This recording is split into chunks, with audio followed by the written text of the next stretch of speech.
Downtown Garden is your one-stop shop for all your indoor gardening needs. It doesn't matter what you grow or how you grow it, our knowledgeable, friendly staff is here to help. Our team listens to your unique story, interests, values, personal experience, and helps develop solutions that are right for your garden.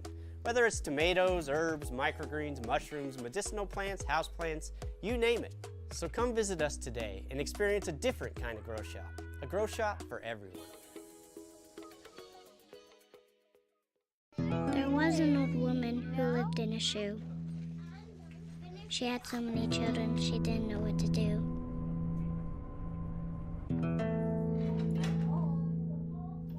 She gave them some broth without any bread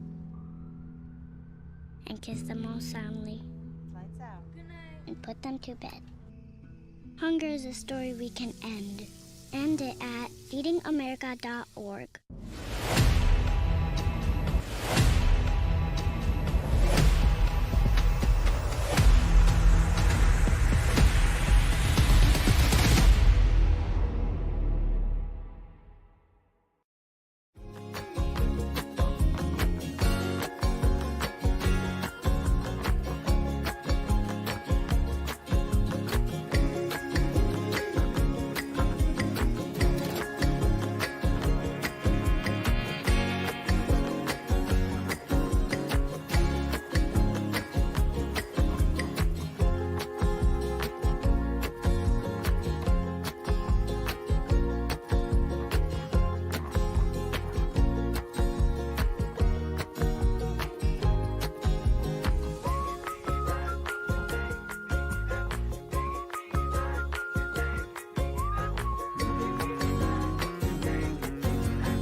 KC Pet Project is beginning to host campus tours at the KC Campus for Animal Care on a weekly basis.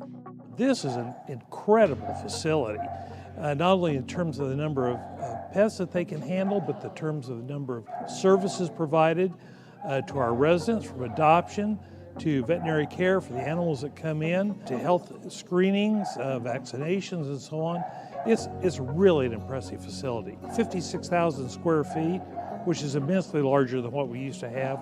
They cycle through over 10,000 animals a year, and a lot of those go out for adoption, so it's really impressive. For a $20 donation, you can sign up on KC Pet Project's website to come and see a VIP behind-the-scenes tour of all of our beautiful new campus here in Swope Park. You'll be able to give enrichment treats out to the dogs, learn about clicker training techniques that we do here with our canines that are available for adoption, and be able to learn all of the programs and services that KC Pet Project has to offer for Kansas City, Missouri.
Coming to you live from AOD Studios in beautiful downtown Kansas City, Missouri. It's time for Top Shelf, the Elevated Life, with Vernon McClanahan Zach Smith, Chuck Green, and Dave Stevenson.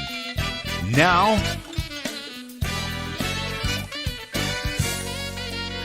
it's showtime! Hey, what's up, everybody? Happy Tuesday. It's Top Shelf Tuesday again. Absolutely. Every week right here at 7 p.m. Central. So we got a great show for you guys tonight. We've got Neal Conlon on tonight, and he is a speaker, a coach. He is an entrepreneur. He's just a great guy all the way around, and he's a very powerful message, and he is going to talk to us. I posted it. We're gonna talk about some good stuff tonight, guys. It ain't easy being a man. It ain't easy being a man, baby. You know what? what? It ain't easy being a man. And that is the mantra of the show. It ain't easy being a man, baby. So yeah, so we're gonna have Neal here with us here in a little bit to talk to us about some subject matter that affects men today, and he's also going to talk about a virtual workshop he's putting on that we can all get involved in. Yeah, pretty exciting. And yeah, I'm very excited about that. Is that March 8th, I think, that's coming March up? 8th. Yeah, March 8th. Friday, March 8th. We'll be putting the link up here in just a little bit to that, so that anybody can, at the end of our broadcast here, we'll put the link up so that you guys can go register. I believe it's no charge. I think it's a free workshop. It's a virtual workshop, so and it's going to definitely sure to be power packed, full of life changing information. So that's going to be really cool. So you know what? You got anything to say? Man, well, I will say on this seminar, it's free. There's no excuse. There's no excuse. Yeah, man. no excuse. No excuse. And You it's gotta Friday go. night, so guess what else you can do besides getting out there in trouble? You can tune in. Right. What time is it? What time was it? You know what? I'll have to. Well, we'll I'll have get back check. to you We'll on have that. details better. So Right. Anyway, so yeah, so we're gonna go. Got a little video. Got a little video to introduce Neal to you guys, and with that, and then we'll come back and we'll have Neal here, and he's going to shed some light on a few questions. Meaning, the main one that I'm interested in hearing about is why men suck at choosing women, and that's not his words. I kind of ad-libbed a little bit, but you know, I know mostly younger men, I think, suck really bad at choosing women. I know that I had my fair share of mistakes when I was younger, and I think we all do. So there's some good knowledge out there, some good insights, and some good little nuggets of information that you're. I do have that want to know. info. It is March 8th at 12 p.m. Central. See, so during the noon day. Central. Yeah. You could do it on your lunch hour if you have a real job. March 8th. That's Saturday. That's a Friday. It's a Friday. Friday, March Got 8th. it. It's perfect. All right, so we're gonna go to that video, and then we'll be back with Neal Conlon. About 10 years ago, I was at this event. Somebody said out loud that everything happens at the speed of trust. And it just like planted the seed for me. Took a long time to germinate. There is that one moment in your life, multiple moments for a lot of people, where they will strategically actually choose that this path that I'm on doesn't serve me well. And I always say to people, those are the people that I serve. Those are the people that we work with. Those are the people that seek something outside of themselves. And I think ultimately every person, when the opportunity presents itself, they will seek something outside of themselves. They will, rather than staying on that path, they will veer off into the woods. And then they'll realize that that path is hard. That path is not cut out. Why that's so challenging is two reasons. Number one, they oftentimes don't have a map. Number two, they oftentimes don't have a compass that will empower them to know that they're on the right path, they're headed in the right direction, and when they get to their destination, it will be worth it. The compass is where the coaching comes in. The compass is the metaphor for, working with us. The compass is things that's going to drive you to know that you're on the right path, headed the right direction, and you just got to check in with it once in a while. Over the past 5 or 6 years that I've been coaching, I recognize that the amount of courage that it takes for people to be introspective and retrospective of the things that they have to work on really takes them out of their own comfort zones. Every day, each and every one of us wakes up and these stories kind of fill in our mental bookshelf. I guide people to decide whether or not those are the stories that they want to read and be part of every single day. If not, then you can edit that bookshelf and replace it with stories that serve you well to be successful so you can show up being the best version of yourself. Hey, what's up, man? Welcome We're back. here with Neal Conlon. There he is. How you doing, Neal? Good guys. Good guys. I'm excited to be here with you. We're excited We're to have excited you. to have you. Yes, sir. So, I was scrolling through Facebook the other day and I saw a post that you made, and I thought, you know what, that would make a great subject matter for our show. And so I reached out, and here you are. And so tell us a little bit about yourself, Neal. Who are you? What do you do? What's your mission in life, brother?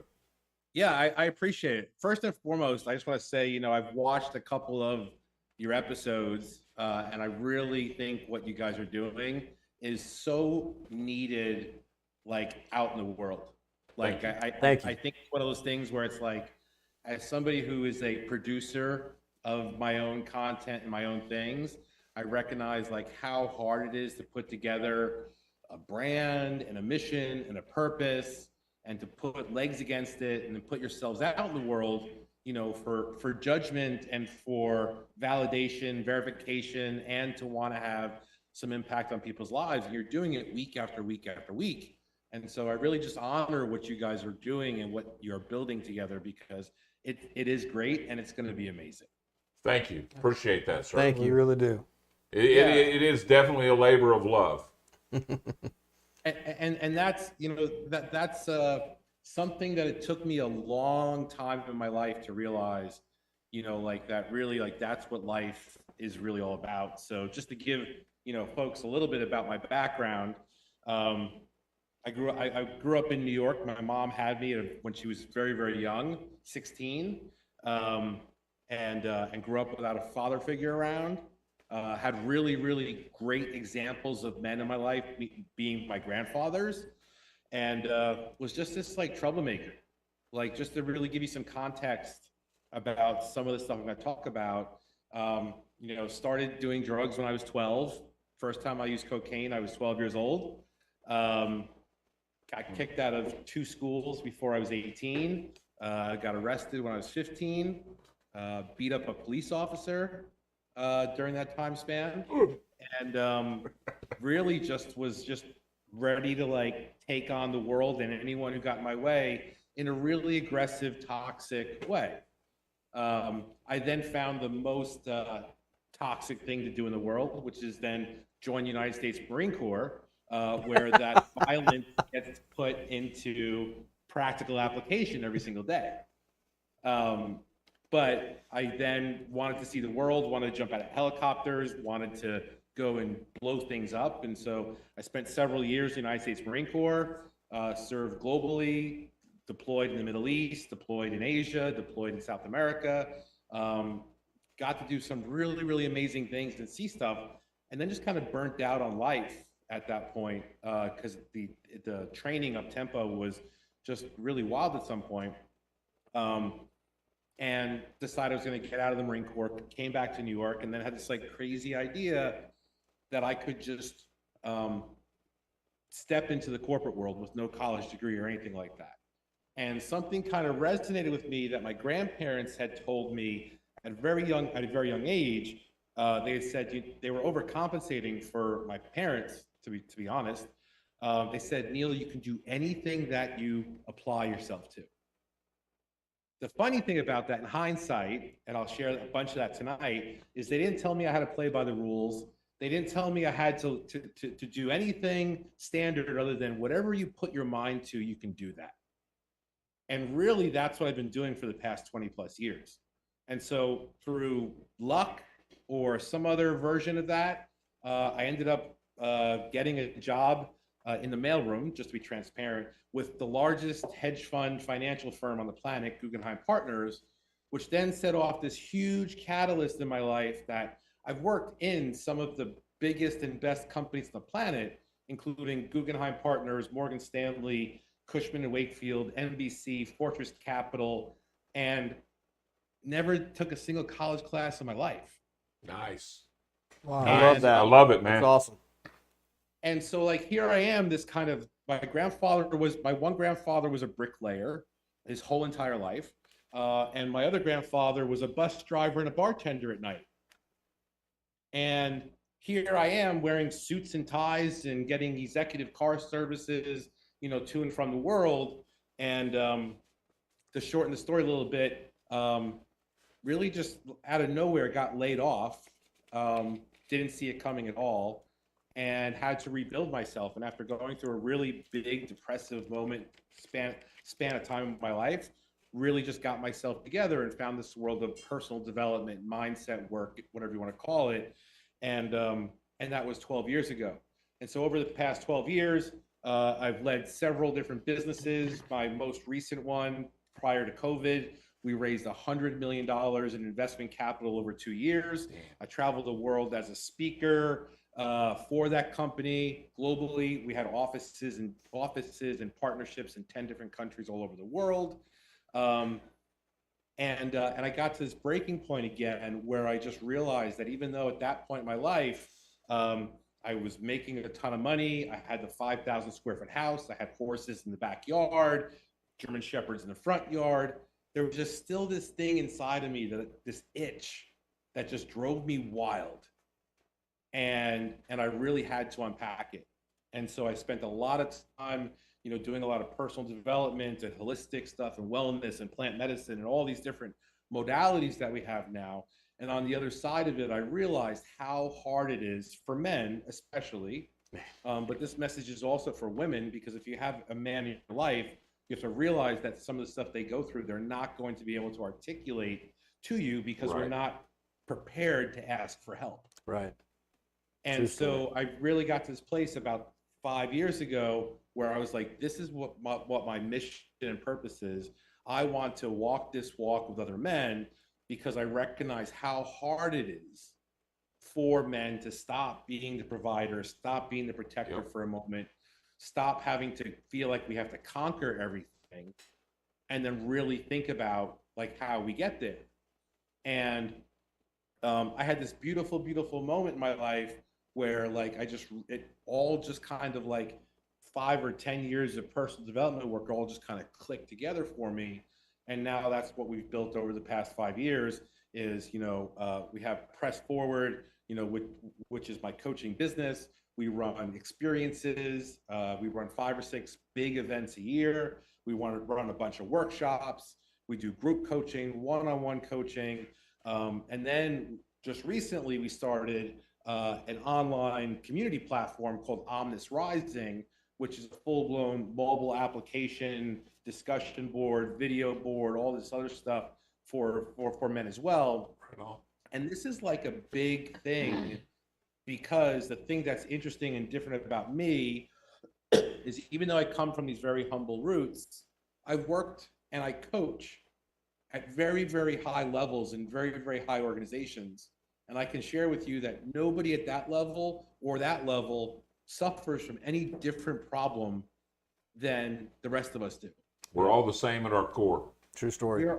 We are all the same. And so what happens is a lot of times, we seem to think like, oh, that person is better than me. That person had more opportunities in my life, their lives. That person doesn't understand me. They went to college and got a master's degree. That person doesn't get me because I came from a trailer, whatever the thing is.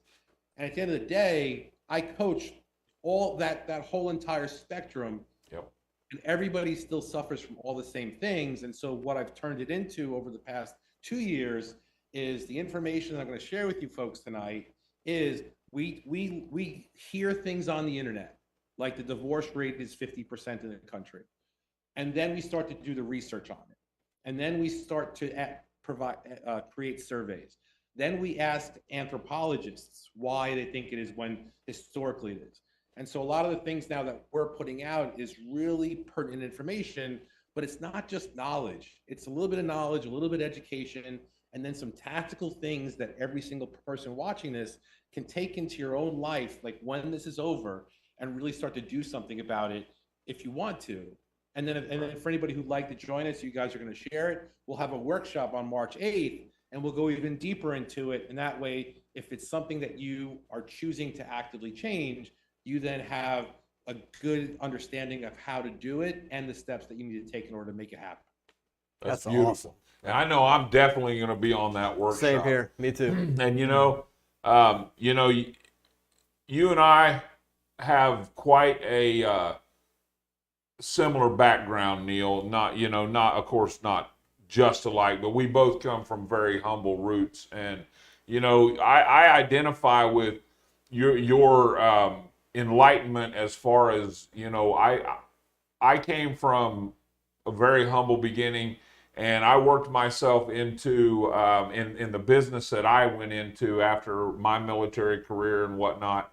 That put me in touch with a lot of very wealthy people. And, the one thing I learned was that, we are all, like you said, we are all going through the same things. We all have the same fears. We all have the same hopes and the same desires. It doesn't matter how wealthy or how poor you are. We all basically at our core, we want the same things. And, I think it's important for people to understand who come from more humble beginnings that, there are a lot of limiting beliefs that are sown into us as a result. And, they're unfounded because, for a long time, I felt like wealthy people wouldn't listen to anything I had to say because I wasn't on their level. And then as a minister, I found myself ministering to to these people, and they were very much eager to receive any wisdom that I had. So I share that with you, Neal. So we're here, like I said before, because I saw your social media post. And the one thing, I want to go ahead and jump into this right now and talk about what we're here for. And, what this virtual workshop you're putting on is going to be all about. And I'm going to go ahead and just jump right out and say, Neal, how dare you? How dare you say that men don't know how to choose women? What do you mean by that? So in your opinion, what are some common misconceptions or stereotypes surrounding men's abilities to select suitable partners? Yeah, I love this, and thank you for that intro. Before I give my opinion on it, let's talk a little bit about facts. Let's do it. I love facts. So the first piece of this again is part of my kind of mission in life is to really get into the weeds. I'm a constant researcher and constant tinkerer at life. I'm a journeyman at heart, right? I want to figure it out. And I want to do it and do it well, right? Some people will call that self-mastery. But 50% of people who get married today will get a divorce. 70, that's the metric based on paperwork filed. 75% of that paperwork will be initiated by a woman. Wow. And 95% of that 75% of women will be women who ended up cheating on their men. Wow. That is the metrics involved there. Now, what's interesting about that is in the world of what makes people cheat. Now, granted, let me just give a little bit of disclaimer for anyone listening. I'm going to make some general statements that just hit the majority. And if I hit a nerve with you, I'm sorry if you don't fit into the bucket. But the math is right. Yeah, so, if the shoe fits, feel free to lace that motherfucker up and walk around in it. Exactly. What happens in the world of cheating, which is very interesting, right? Because if you look at 95% of women who file for divorce, 75% of the 50%, will do it and acknowledge that they cheated on their partner. They've had an affair of some kind. Now, physiologically, there's two reasons why people cheat. Men, it is most likely going to be an ego thing or a wound thing. That is really the only two big reasons. There might be other noise on top of that, but basically we see something we want, we may want to conquer it, which is the ego, or there's some kind of inner healing thing that makes us feel like we're not good enough for a monogamous relationship, and therefore then letting the other person see us. We'd rather self-sabotage the relationship and see if we can get away with it, because if we get caught, we can only blame ourselves. Right. Now, women are not like that. The primary, and I would say only reason why women will cheat, outside of them also having some kind of wound that makes them want to go into some weird unhealed traumatic thing, is because they don't feel safe in their relationship. And when women don't feel safe and protected in their relationship, there is this like thousands and thousands of year-old system that kicks in that says, I should find safety and security from somebody else. And so women cheat with men that are either better looking, more muscular, or have more money, or something that their current partner doesn't have. Now, why is any of that even important to this statement that men are poor, men choose poorly? And just to be clear, I'm not saying that men choose bad women. I'm saying that the way they make the choices is right. They choose women that are maybe bad for them. Right. Correct. I think everybody out there, there's probably some kind of partner for everybody. There's people who like all shapes and all sizes and colors and all the things, right? But there's a reality that most men are underfathered and overmothered, right? Which is to your point, Vernon, about the patterns that people bring from past relationships. True. Yeah. So then what's interesting about that is that you're only going to be capable of taking on something that you're used to. That's all you can really do. So depending on the level of self-esteem that you have, depending on whether or not you have some kind of wound that may or may not be yours, that you may have brought back from some other family member, maybe the peer pressure of your friends and family to find someone like that fits a certain mold. And then like the classic one is like the superficialness of it, where I like to joke around and say, like, nobody ever puts in their dating profile they're seeking kindness and joy. Right. What is that? And it's this weird thing that when men go to date, we're going to date because we want to conquer something and we want to feel good about ourselves, and maybe it's a little bit of validation, and maybe it's a little bit of ego, and then maybe we develop some feelings along the way, when ultimately what ends up happening is that epigenetically women are always going to be looking for a man who provides safety and security for them. Right. And so if the man comes in, I'll give you a really good example here in a second. If a man comes in leading with the ego and then kind of scoops up the woman and presents himself in a certain way, at some point, what happens is that woman doesn't feel as safe and secure as she did. Her expectations aren't met, is what you're saying. Her expectations aren't met. That's a really good way to say it. And then what ends up happening is she starts to behave differently. Yes. Then the guy is going to be like, this bitch, right? Like, right? Right. And the guy put it lightly, yes.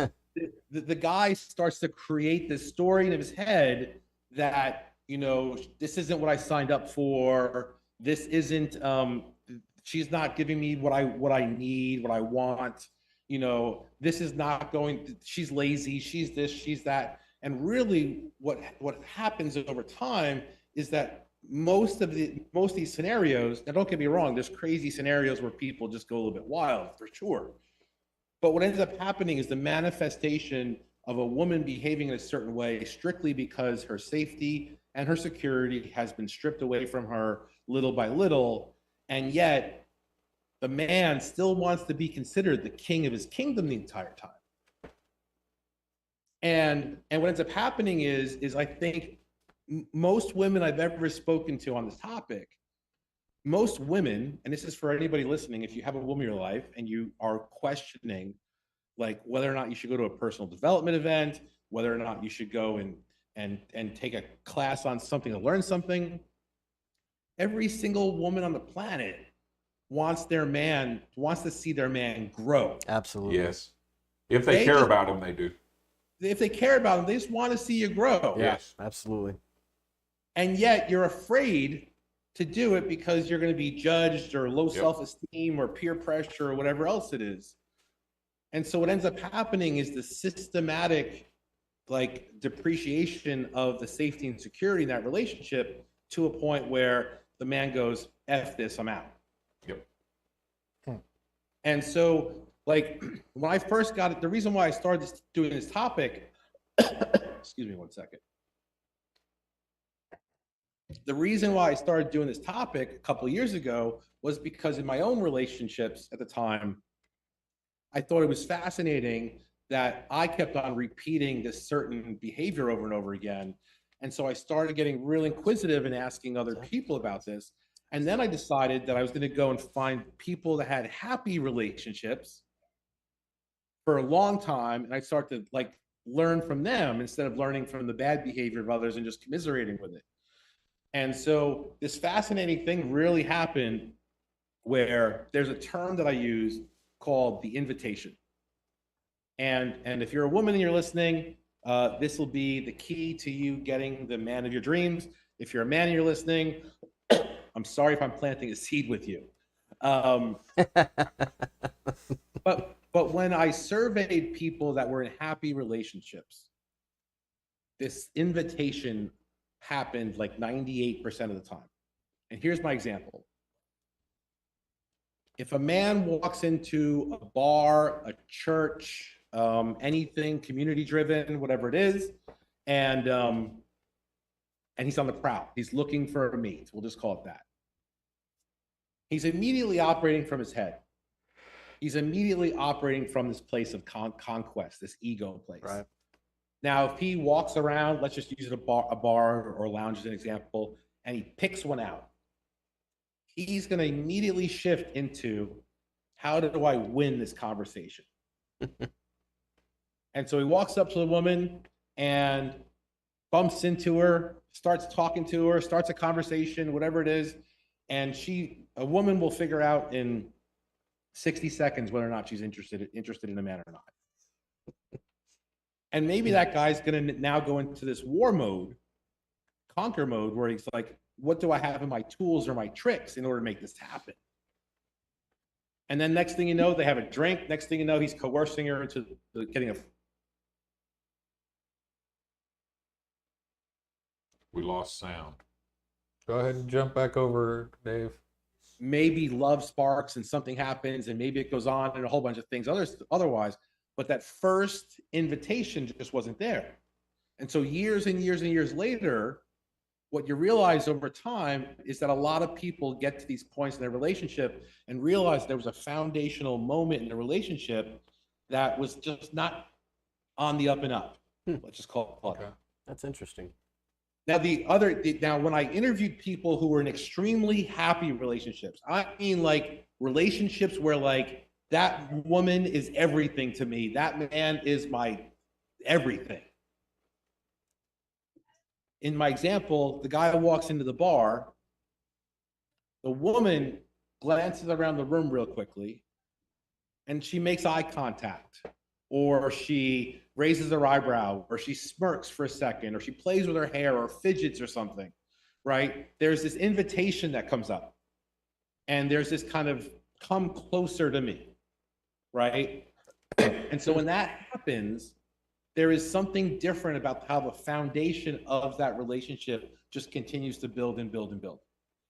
And a big piece of the reason for that is that piece about being over mothered and under fathered, Because if you don't have a good example of a definition of like what it is that you want in your life and what you actually stand for, then the only tools that you have is to retreat back to being overmothered and underfathered, which means you're probably missing some masculine skills, and you're probably going to fill them in with mother emotions, and then therefore you're going to want to fight more.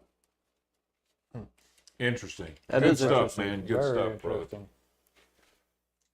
Yeah. So what do we do about that, right? So I'm going to Right. give you a really quick example. I want to give everybody a tool that literally you can listen to me. You don't got to write anything down, and it's something that's really powerful that I learned from my good friend Bruce Eckfeldt.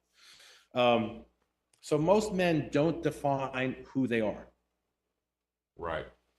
and therefore how they present themselves to a woman. The woman just wants to learn and get good at you. I always tell people, I want to get good at you.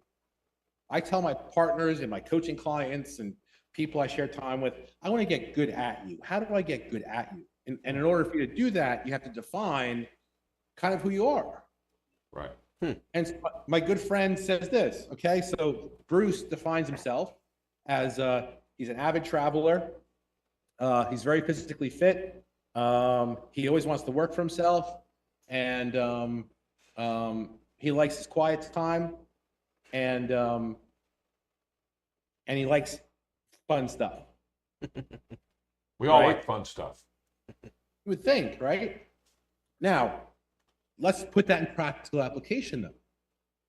So let's just say Bruce comes home from work. He walks into his apartment. His wife is there. And she goes, babe, I've decided that I'm going to paint the whole house hunter green on the inside. Bruce takes a breath, goes into the bathroom, and he goes, all right, does this get in the way of my travel? Does it get in the way of me being my own boss? Does it get in the way of this? Does it get in the way of this? Does it get in the way of this? No. Comes out. Babe, paint the whole effing place hunter green if you want. That's a good. I like that. That's good. Because we're all impacted by the states of the day. And so therefore, if you know exactly who you are, you know what you're going to fight for. Right? And then you know what you don't care about really, because most men are not going to care about the color of the apartment, to be honest. True story. But if we had a bad day, we might come home. If we had a bad day with Tim or Steve or Bob in the office, and you just ask me a question I'm not ready to process right now, that might turn into a whole big different thing. And then by you providing your partner with what she's asking for, she feels seen and heard all the time. Right? Now, the flip side of that is Bruce comes home on a different day, and his partner goes, babe, I decided I want to have a child. He goes, hold on a second. Goes into the bathroom. All right. Does this get in the way of me working out? Absolutely. Does it get in the way of my travel? Absolutely. Does it get in the way of me being my own boss? Yep, probably. Like, comes out of the bathroom. Don't think that's going to work. And then because you have that pillar that you constantly can go back to, and your partner probably knows it at some point, it becomes a place where you can stand in your power versus coming up with reasons to go back and forth with people.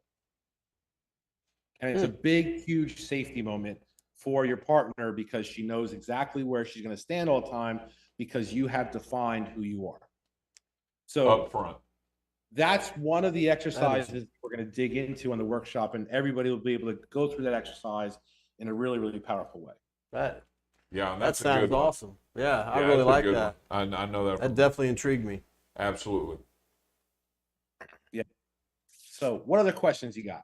Okay, so, and you know what, I just want to say that to me, one of the most important aspects, I'm just going to offer this out there. You know, I'm in a fairly new relationship, 10 years now. I have a pattern of long relationships. But, you know, it was important to me leaving my old relationship, coming into the new one, that I presented myself 100% authentic to my next partner, because I didn't want any outlandish expectations, and I wanted us both to know exactly who we were with and what we could expect from each other. So to me, setting proper expectations, like you said, is extremely important. So, from your experience or observation, what are some of the factors that might contribute to men feeling uncertain or hesitant when it comes to choosing a woman, Neal? I think the big one is self-esteem. I think Yeah. that's the biggest one. Yeah. Is like, the cute phrase right now is, shoot your shot. But, back in my sales days when I ran sales teams, when we used to get junior sales guys, we would take them out to a packed bar full of women, and we would make them go hit on women all night long, just to get told no over and over again, just so they could get comfortable talking to people. Get used to rejection. As somebody in the sales industry, I completely understand that. It's like acclimating. Get for your the winter, nose right? out of the way before. And I think that's what it is like at a young age, young men are not taught, we're not built for no is okay, or, no means that's just not my person, and a lot of these words are just no longer conveyed down to young men. And so therefore, if you don't have a high self-esteem, you don't feel like you look a certain way. You don't feel like you're athletic or smart enough or tall enough or short enough or whatever the thing is, then you're going to take what you can get. Right. And I think that's the biggest thing, is that women are always going to believe that the man is choosing them because you're my choice. You're my person. Versus like a lot of men, just to be, you'll do. Oh yeah, I'm not going to touch that one. Not holding a fence kind of thing, right? Is that what you're referring to there, Neal? Well, but even in the relationship sense, right? Like, Right. Like if when I coach a lot of men on relationships, it's like the first time someone asked me if I wanted to be in a healthy relationship, I was like, I don't know what that even means. Right. No kidding. So just put a word, like take the word relationship and put a word in front of it. I want to be in a healthy relationship. I want to be in a great relationship. I want to be in an awesome relationship. And then define what that word healthy or awesome or epic really means to you both. Right. And the minute you do that, like your whole understanding of a relationship really changes. Yep. I would agree. Because like that's the thing, is like there's so much change going on in the world, that even like why people would get into relationships right now, everyone's going to be doing it for connection and safety and security. And the funny thing about this is that men are really easy. We need 3 things in order for us to be happy in a relationship. Number 1, we want to be told all the time we are the man. You tell your man, gotta feed the ego. You feed his ego. You tell him he's great every day, at least 3 times. You will get whatever you want. My wife is amazing at that. Number 2, we like to be touched. Yes. We really, really like to be touched. You want to get a man's attention? Don't yell from across the room. Go and put your hand on his chest, and then ask him to take out the garbage, and he'll do it. We want to be touched. True story. Might have to go a little lower. Wow. PG here. Don't PG. forget the boys. And the third one, and you're spot on with this third one, is we have very limited forms of intimacy unless we explore them. And so sex is our primary example of intimacy in our lives. That's my love language. When that gets taken away from us, we don't have another form of intimacy to revert to, where women have multiple layers and levels of intimacy to revert to. Right? And so those 3 things, and then the challenging piece of it is that even if you tell a woman that, because all women want to see their men grow, all women would like to have great sex with their partners, and they would love to validate them. But in order for that to happen, the men got to show up. The men got to do the work. Yes. 100%. Absolutely. Yes, sir. I could talk on this all night long, but I think we should move on. Yeah, you know, that really is a deep subject. And, you know, I think, you know, to me, what a lot of this comes down to is, you know, something that I harp a lot on, and it's self-awareness.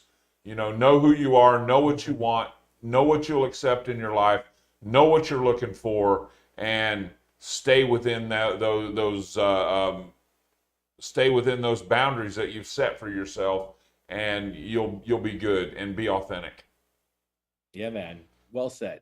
So, yeah, we're going to move on then.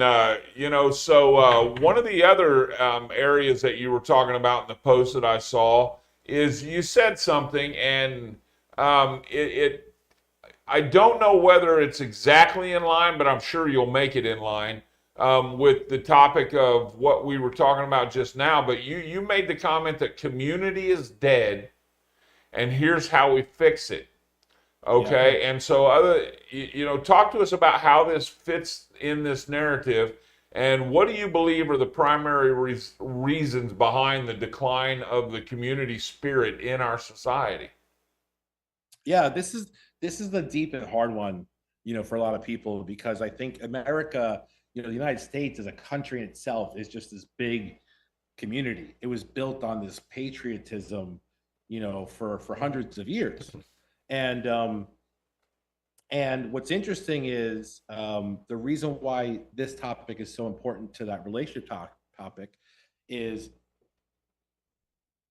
I boiled it down to whenever I have not wanted to do something, because I'm very much a doer. I'm an extrovert's extrovert. I want to be out doing things with people all the time. I'm going to go to Kilimanjaro in December. I'm jumping out of planes. I love doing all the crazy things. Adrenaline junkie. Maybe a little bit. Nothing wrong with that. I can relate. And I oftentimes do something when someone challenges me to do something, or when I try to get someone to come and do something with me, I started to, again, I'm this journeyman, I'm this tinkerer. Why didn't that thing go that way? And so what I boiled it down to is everything happens at the speed of trust. Okay. That's interesting. So if you were going to do anything by yourself, you have to go through this whole fear matrix in your head. But like if you were going to go bungee jumping, let's use that one as an example, and all 4 of your friends had done it already, it just feels like it's going to be easier, right? Right. If you were going to start your own business for the first time, if you were going to quit your job, if you were going to get a divorce, if you were going to get married, if you were going to have children, when you're around people that have been through that experience, you trust it a little bit more. You trust them, and so therefore you will do it. Right. One of the things that a lot of people don't like to talk about is that the foundation of all communities is a shared level of suffering if you don't belong to a thing. Every church, every neighborhood, every community, every empire, every kingdom that ever existed throughout time was built on come in here because you won't suffer as much because we're like you. Yeah. That's true. That's very true. Right? And so even the United States has always fundamentally had an enemy to unify against. We've always had somebody to unify against. Yes. And that brings us both all together.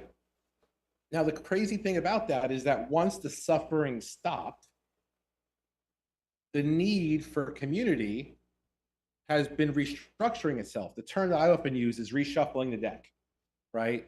Okay. So just to be clear, because I'll use that a couple times tonight, there is this reshuffling of the deck going on. So anytime that something feels really weird out in the world, a political opinion, the economy, there's a really big reshuffling of the deck. And here's what I mean by that.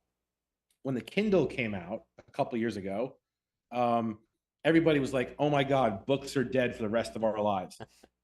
And everybody bought a freaking Kindle. Everyone. And then 6 months later, everybody realized they didn't love the freaking Kindle. And then some people kept the Kindle. and some people got books, right? That was a reshuffling of the deck. And so this defining the community thing is really changing. And what really has been the real hindrance for it is the need for us to have individualism. The individualism of being on social media has really taken a hard turn on the tribalism nature of our society, which is to find people like us and then bond with them, right? On the other side of it, and this is a big piece of my work in the world, is digital, phones and digital platforms and online, communities have now made it easier for you to find people that are not in your town who very much are like you. Yes. Yeah. And so you now have this kind of new restructuring where like the community used to be built on like, do we have the same religion, the same political values? Do we live in the same neighborhood? And maybe some of the same story growing up. And now it's systematically restructuring itself into this like, well, maybe we have different political views. Maybe we don't have the same religion, but we believe in the same level of integrity, the same level of accountability, and the same level of authenticity. And so for that, I'll be in communion, with you. Right. Relatable. Right. But it's hard because a lot of people who are still sticking to those old school narratives of what a community should be, because I think there's still community out there, but the community I've experienced is like the neighbor who will like give you the shirt off their back, give you food from their garden, and let you borrow the lawnmower and keep it in your garage for 3 weeks before you give it back. And that doesn't always happen now. Yeah, that's very rare true. these days for sure. It is true. And I think COVID really did a number on the whole concept of community, because if you look at it now, even from the way people live,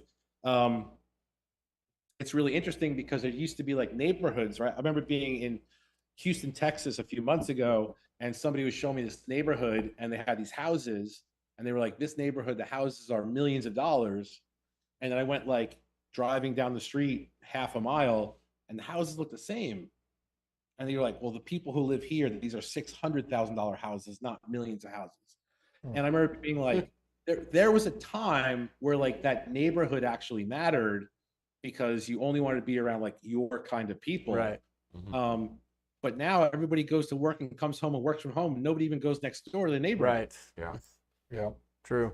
Yeah, that's very true. And I mean, when you talk about an individualistic society, I mean, I think right now more than ever, we're in that place where, we are very, I don't want to say separated from one another, but we kind of are through, through all the companies that now are working remotely from home instead of going out Isolated. and commuting in the office. Yeah, we're isolated amongst ourselves. And they're making it so much easier to be isolated, to take away from the community aspect and the social aspect.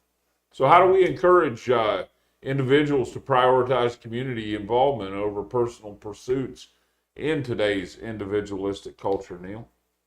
Well, the funny thing about it is one kind of leads to the other. And it goes back to everything happens at the speed of trust, right? Yep. The speed at which you trust yourself. I love that. I love it. Me too. Right? And the speed at which you trust others. And so I come across so many men and women too, but so many men who basically feel stuck or feel stuck in their old ways, or, all these other versions, depressed, anxiousness, nervousness, all these things.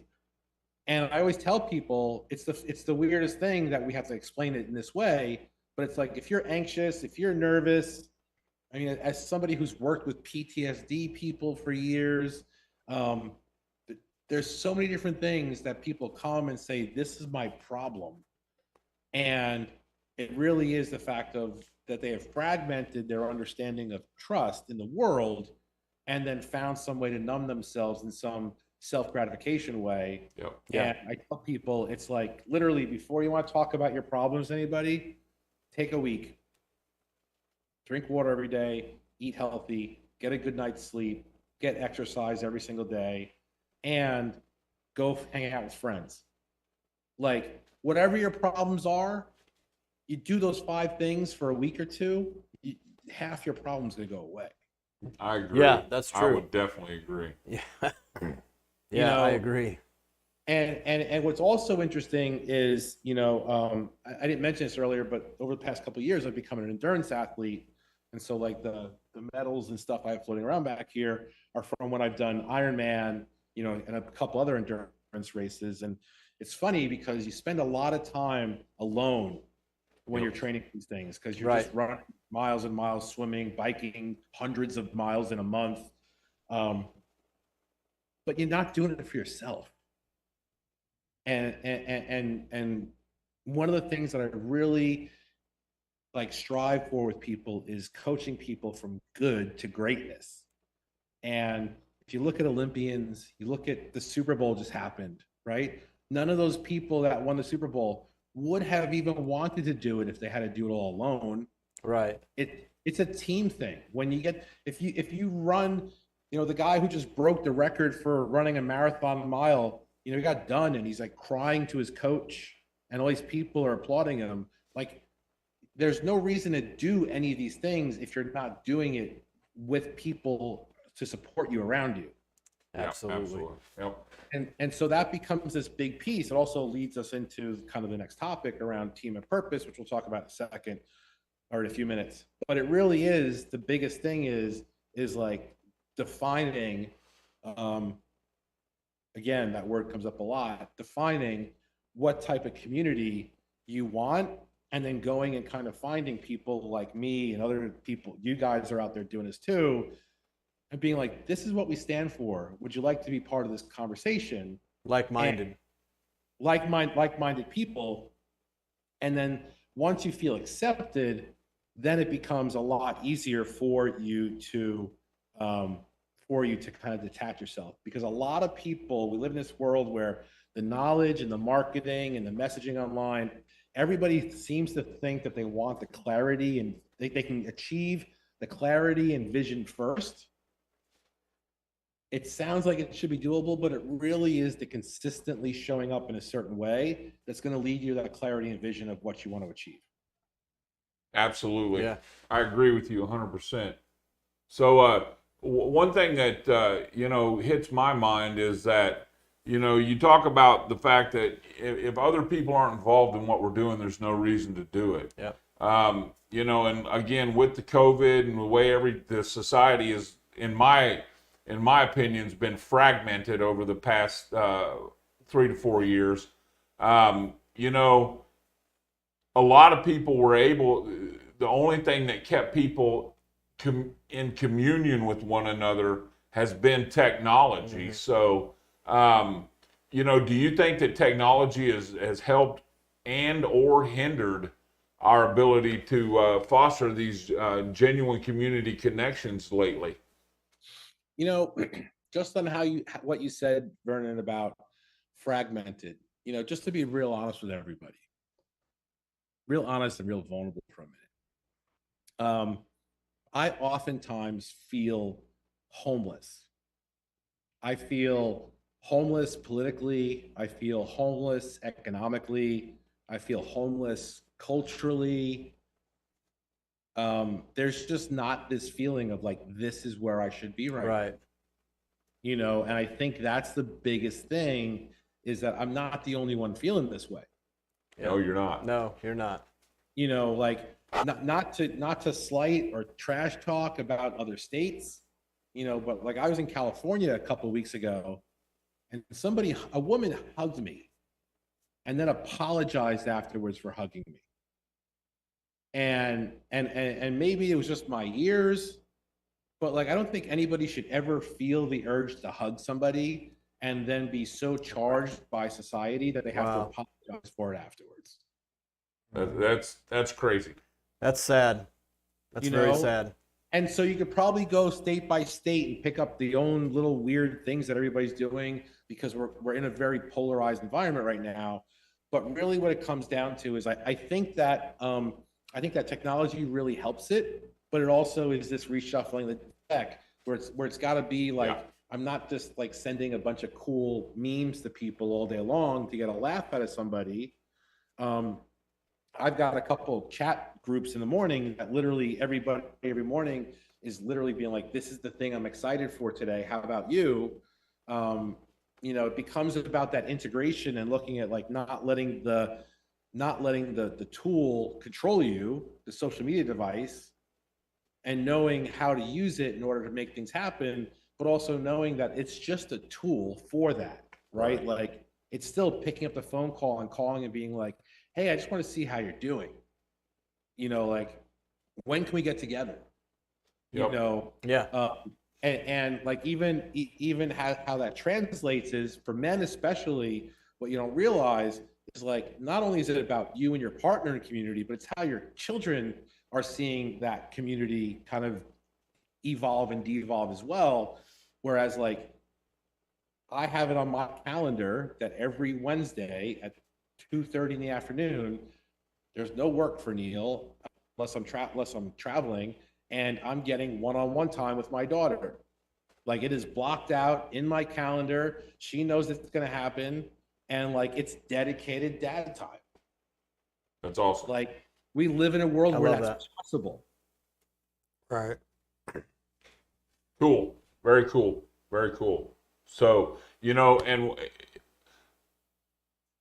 it's very easy to become very self-absorbed in our in social media and with those, you know, being on whatever Facebook, TikTok, all that. It's real easy to become self-absorbed because, you know, when we're alone and we're left alone for long periods of time without that personal interaction, we need that validation. But yeah, no, I love the way you say that you use it as a means to actually get people together physically, and that's what we need to do. You know, it's like a phone. You know, we just use that in order to connect with people, and we still need to come together physically. So, give us some examples of some successful community building initiatives that have kind of revitalized a sense of belonging and solidarity in the present atmosphere that we live in. Yeah, I think that's a great question, Vern. I very much appreciate it. I think there is this kind of resurgence of men's communities. I know there's a lot of men's groups out there, but I think, like, for example, I belong to one, and every first Saturday of the month is them getting together, and every person in the group takes turns picking what they do. So 20 guys on one Saturday are all going to go do a cold plunge. The following Saturday, they're all going to play poker. The following Saturday, they're all going to go bowling because one guy likes bowling. And then that's like, it becomes fun because you're like, I'm the last guy to go bowling. Like, but like, you know, it gets you out of your element. You try different things. Out of your element. You get to talk trash because someone's going to be good at bowling, and you're going to be like, I can't believe Steve is good at bowling. I like that idea. That's a great idea. And then it becomes about everybody being the leader, you know, at least for 1 week. And I think that's a big piece of it is, again, everything happens at the speed of trust. When we're left in our own homes, I think every man, you know, is the alpha in their own way. And yet when you go out, we kind of think like there's going to be this hierarchy of like someone's got to be in charge. So when you take that away from a man, a different feeling happens. And so we have this kind of risk that causes a lot of stress and a lot of health issues for men, where it's just like we're experiencing more stress by not being in community than we would if we were. And there's a crazy thing, if you look at it, this is the next research topic that we're working on, but historically, men do not live as long as their partners do. Yeah. And men in general don't live as long as women do. Right. And so we started to look at that. Now, there's a lot of reasons for that, but basically it's because of heart disease and prostate cancer and stuff like that, high cholesterol. But we've been looking at like the factors of what that is. And it used to be war. It used to be the fact that we'd go to battle, we would do stupid shit, we hurt ourselves. And now it's not like that anymore. Right. What we have found early on in our research is that men spend all their days in either how we all are right now, or we jump into fear mode where it causes stress, anxiousness, and anxiety, or we jump into flight mode, which is I'm going to run away from it, avoid it, or I'm going to fight it. And what that happens is that swing, that seesaw back and forth causes stress on our internal systems that eventually leads to different things. Causes our bodies to relieve cortisol, stress hormones. It fucks our hormone levels all up and our balance all up and everything else. And and causes all kinds of problems. Yeah, exactly. And women have a third system, which is community, which is this calling their friend constantly, being like, "This is what's going on in my life." Girl talk. Yep. It's girl talk. Yeah. And so if that compounds over the course of your life, and as you get older and are more dependent on others, and you don't have those resources, then it becomes a real challenging thing. And the final thing that I'll say on this topic is, I've become very fascinated by how longevity is working now for men, because what you want to have happen as a man is, I'll say it like this. When you're 70 years old, you want to have the problems of a 70-year-old. You want to have maybe bad knees, maybe your back hurts a little bit, maybe you can't run around with your grandson. What you don't want to have is 18-year-old emotional trauma baggage. Oh my God. Oh my gosh. Yeah. In a 70-year-old body. Oh wow. I know plenty of those. Yeah. Well, but this is but the thing is, when the life expectancy of men was like a lot lower, nobody was addressing it, because the old blueprint of men was turn 18, get a job, work, be the protector, provider, and the architect of the family, work until it's time to retire, and then sit on your ass for 7 years and then die. Right. Yep, pretty much. If you make it 7 years. Yeah. Right. And so there was not even a time to process that. And so now I think what ends up happening is I encounter a lot of men who are 35 years old who have 18-year-old challenges. Yes. Right. They can't manage their money right. They don't know how to communicate effectively. Right. I meet 45 and 55-year-old men who have the problems of 25-year-olds. Yeah. I meet 65-year-old men and they have problems of 35-year-olds. And what happens is that weight on your back, the longer that you decide to carry that, the longer and more impact it's just going to have on you in the long term. And there's going to be a ceiling at some point that you're not able to even deal with it anymore. Yeah. Yep. Yeah, very true. Yeah, absolutely. Yeah, and that, I can identify with some of those issues. I can identify with being, early 30s and having emotional trauma and issues I'm dealing with, and still being stuck in the mentality of a teenager almost, Absolutely. And so what you're saying is very true. Neal, this is an amazing conversation. I don't want to end this conversation. I know, guys, that, you guys who are here every week, we're already an hour, and we're going to keep on going because we've decided, that we cannot dig into these subjects and put it in a box in a time frame. So, you know what we're going to do here is we've got our next subject we're going to talk about is men struggling with purpose, and Neal's going to talk to us about that and give us some great ideas on how to find a man can find his purpose and why we struggle with it and stuff like that. So if you know some men that you really want to be hearing this or whatever, just tag someone. Start tagging them in the comments. Get them here. We're going to take a break right now. We're going to go to the news, not necessarily the news, with Dave Stevenson, and then we'll be right back with more from Neal Conlon. Just a few minutes. Stay tuned.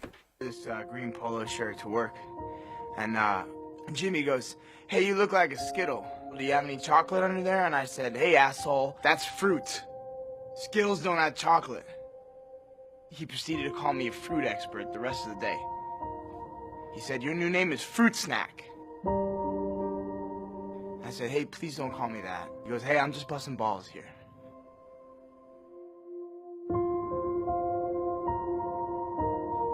So at Buffalo Wild Wings, we're watching the game. I order a water because I gotta drive home, right?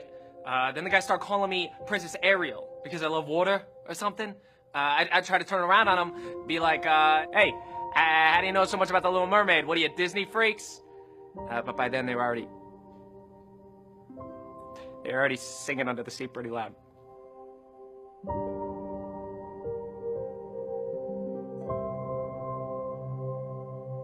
So I had to get dressed up because I was going out to dinner after work. That was in 2004. 10 years! 10 years they've been calling me that shit.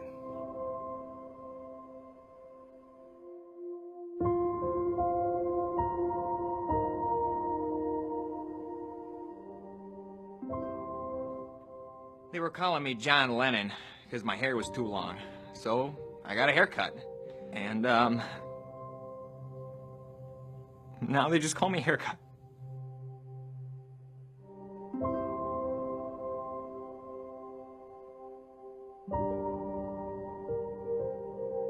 Ball busting pushed me to the edge.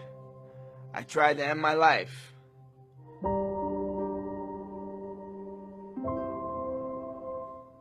No, I just punched a wall.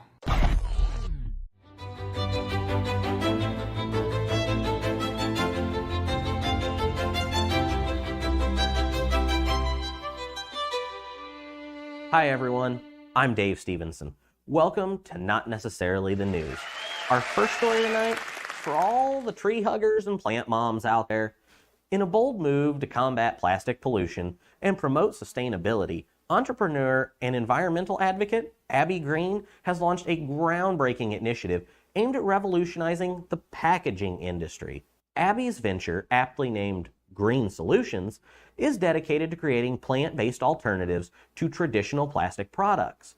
Leveraging her background in bioengineering and her passion for environmental conservation, Abby has developed a range of innovative materials that are not only biodegradable, but also renewable and non-toxic. At Green Solutions, we believe in harnessing the power of nature to solve the problems we've created, Abby explained. By shifting away from fossil fuel-based plastics and embracing plant-based alternatives, we can reduce our reliance on finite resources and minimize the environmental impact of plastic waste. The flagship product of Abby's initiative is a bioplastic made from sustainably sourced plant fibers such as corn and sugarcane. Unlike conventional plastics, which can take centuries to decompose, Abby's bioplastics break down naturally within months, leaving behind no harmful residues. As Abby continues to push the boundaries of innovation and advocate for a more sustainable future, she hopes to inspire others to join the fight against plastic pollution. Change starts with individual actions, Abby declared. Together, we can create a world where businesses thrive and the planet flourishes. And do you know what flourishes when the planet flourishes? You do. Our next story is going to discuss a way to allow you to flourish.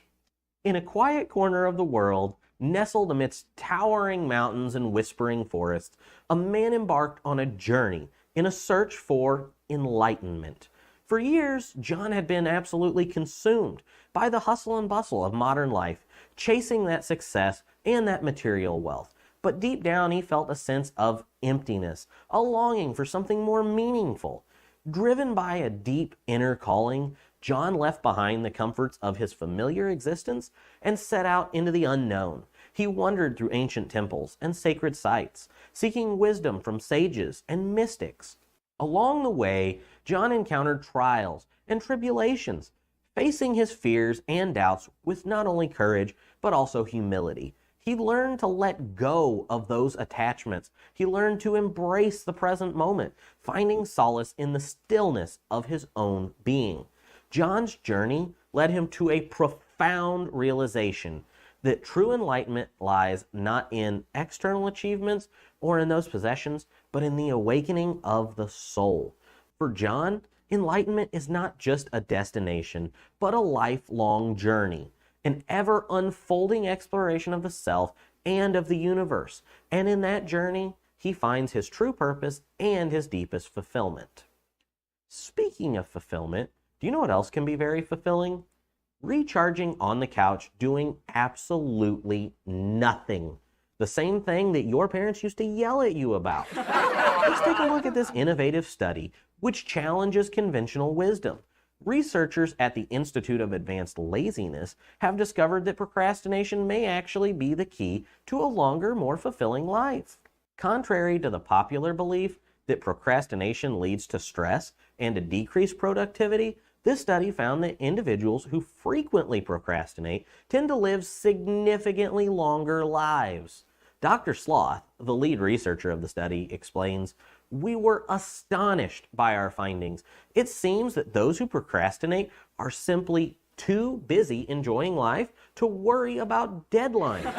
As society reevaluates its attitudes towards procrastination, one thing is clear: the path to a long and fulfilling life may just be paved with good intentions. Eventually.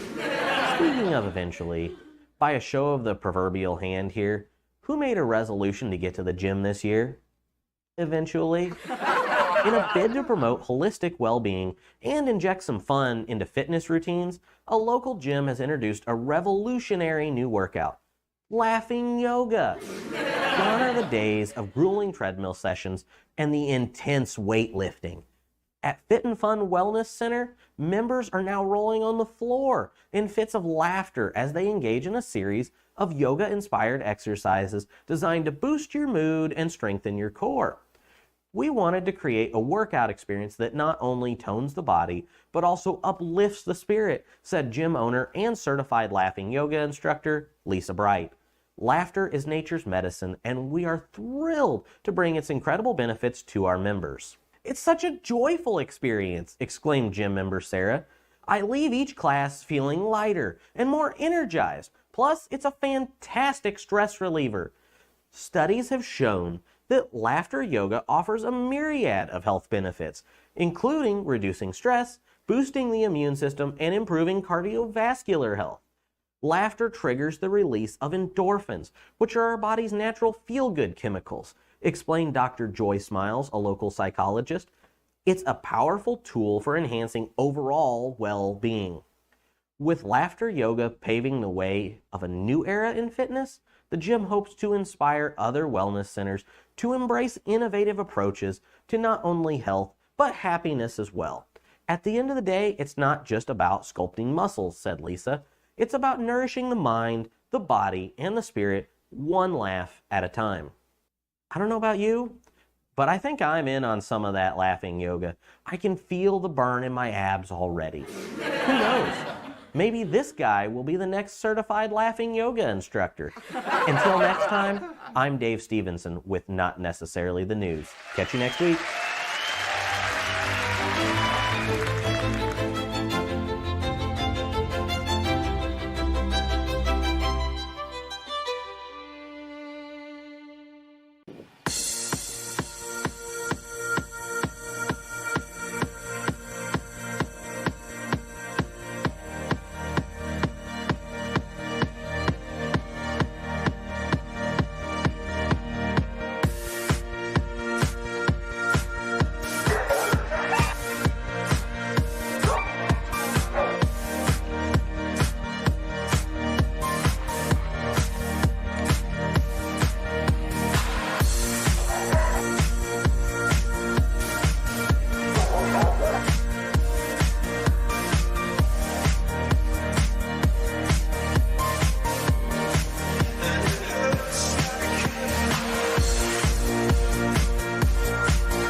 All right. That was not necessarily the news. Yeah. It might have been, but not necessarily. So might have to try some of that laughing yoga. Laughing yoga. That had me laughing before I even tried the yoga. You know what? I'm going to try it at some point.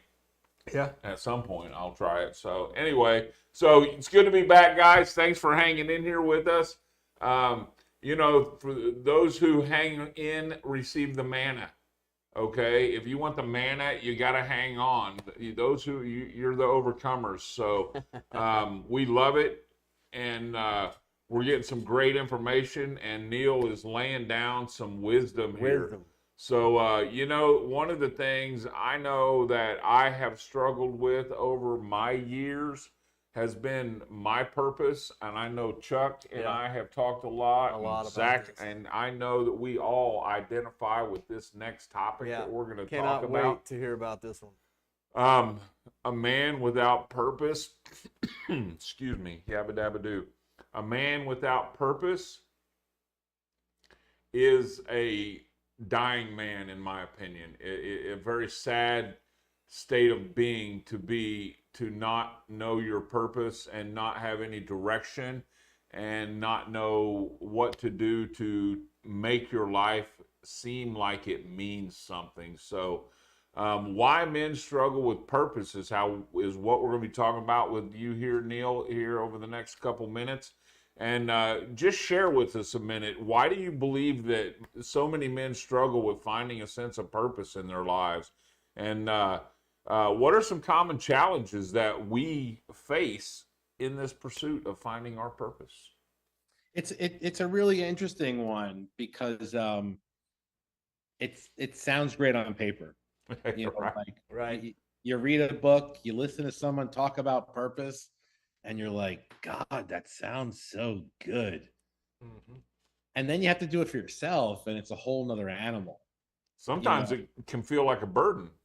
It absolutely.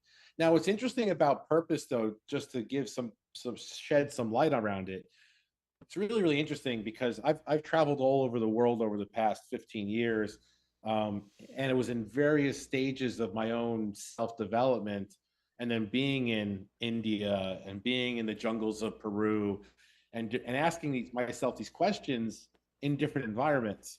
And so, what's fascinating to me about it is that purpose is actually a Western thought philosophy. If you go to the jungles of Peru or you go to India and you go to some monastery or into a shaman or whoever, and you say, I'm here to explore my purpose, they just kind of laugh at you. Because in their methodology, the reason why you're here in life, the reason why you're here in Buddhism is to just be. Yep. To experience this existence. To experience the existence, right? And so, but in the Western hemisphere, especially the Northwestern hemisphere, it is all about like finding some kind of purpose. And so the background on finding a purpose really is that it is still that conqueror mindset. It is something that is manifested out of the patriotism to the country, to young men going off to war, to even professional sports teams, right? They're going to do battle today. Yep. Right. That's all purpose driven. Is like you're going to serve a purpose greater than yourself. I'll even add religions are built off, a lot of the religions, I'll say Abrahamic religions, are built off hoping or compelling you almost to find your sense of purpose, that call of God on your life, and what is God calling you to do? So like you said, we're almost like we're groomed here to find our purpose. Right. So we're groomed to find a purpose, and yet, because of the independence of women, right? This all actually started in the late 1970s. And just to be clear, I'm not shaming or slighting the women's movement at all, but it's very interesting that in the 1970s, the blueprint of men finding purpose, of being the head of the family, the patriarch, the protector, the financial provider, the blueprint started to be erased. Yes. I Right. would agree. And so there was so much going on during those couple decades that now there are people, I think, like me and what you guys are doing as well, that we're now systematically kind of rewriting this new version of what the blueprint is to be a man in 2024. But we went a couple decades where that just wasn't a focus. And we had some military conflicts during those times. We had 9/11. We had all these different things happen. And so over time, what's happened is that feeling of having a purpose to conquer something has now kind of become non-existent or not even needed necessarily. And Right. so the number one reason why men struggle with purpose is because the definition isn't quite clear nowadays. Would you also say that they struggle with it because they've never been taught how to find it? Well, I would say yes, that's a big one for sure. And I think with it comes like this idea of what I call play bigger, right? There's a test that I go through with a lot of people where it's like when they say they're stuck, they don't have a purpose, they feel like they're doing this Groundhog Day and they're just going to work, coming home, paying the bills, feeding the kids, go back and do it again. And yet there's like no space for them to think about what could even come next, let alone like how they would actually do it. I always say to people, if you were going through one of those days and you were walking down the street and you walked by a building that was on fire and you could hear the children screaming inside of it, 98% of the men would kick in the door and go dragging babies out of that building. Yep. Yeah. Mm-hmm. But that's because suddenly their purpose changes really, really fast, right? And that's because life is bigger, right? That's why like military, veterans suffer the most with this concept because you've already served a purpose so great, like you're told over and over again for years that you are serving, you're protecting 320 million people in the United States every single day. So much so that when I served in the military, to be quite honest, when I had my first son, I didn't think it was that cool. Like that's supposed to be one of the big defining moments in your life is having children. And I was so wrapped up in this concept of my patriotism to the country at that point that the idea of having a child, which is a beautiful, beautiful moment, was not that impressive to me because I had it in my head at that point in my life that serving this greater purpose was greater than even myself. And unless you get presented with opportunities like that, it's very hard to just fumble along and try and find one. And so the other challenge about this is that the definition of purpose used to be, what would you be willing to give your life for? Now I think it's changing though. And I think one of the big markers for it is like, what would you be willing to live for? Right? Like lots of, there's a really good social media meme that goes around, but I very much align with this very, very much, where it's like people love to say, I would die for my child, right? I would die for my children. I would die for my family. But what would it take for you to live for your family? That's a good one. That is a good one. What would it take for you to live the best days of your life, like for your children? And if you can like reframe that into that method, that begins to create some of the ideas of where purpose comes from. Because I actually I'm a very forward and very leaned in person, obviously. And I actually think it's really like disgraceful for people who would rather sit on the couch than take a few tries at trying something bigger than themselves. Yeah. And so, just to go through some of the reasons why people struggle with purpose beyond that. Number one, like Vernon, you're spot on, right? With the church, philosophy around purpose, but like you need a team. Like if you don't have a team of people to support you, a team of people that share like-minded views, you're never going to find a purpose because it's just you being your own hero in your own story with your own villains, and nobody likes that. Right. there actually does need to be some kind of what they call a corporate destiny, right? And that's what's turned into like the purpose brands of big companies. You look at Harley Davidson, you look at Nike, you look at so many of these big, amazing companies that have these big, strong brands, where like Harley Davidson, they did a study a couple of years ago, and they took like, I think it was with Ducatis, and they put them in front of Harley Davidson customers and were like, this bike is cheaper, made better, drives faster, more efficient. You guys should all convert over to be from Harley Davidson guys to Ducati guys. And they were like, take your bikes and go home. because the brand and the meaning behind Harley Davidson to those people, the purpose of that company, which is a symbolism, which is symbolic of freedom in the United States, is so important to those people that even when presenting alternatives, they're like, no. Right? So you need to have some kind of corporate destiny to it. That's why it's about bringing people together and having a shared kind of agenda to move forward.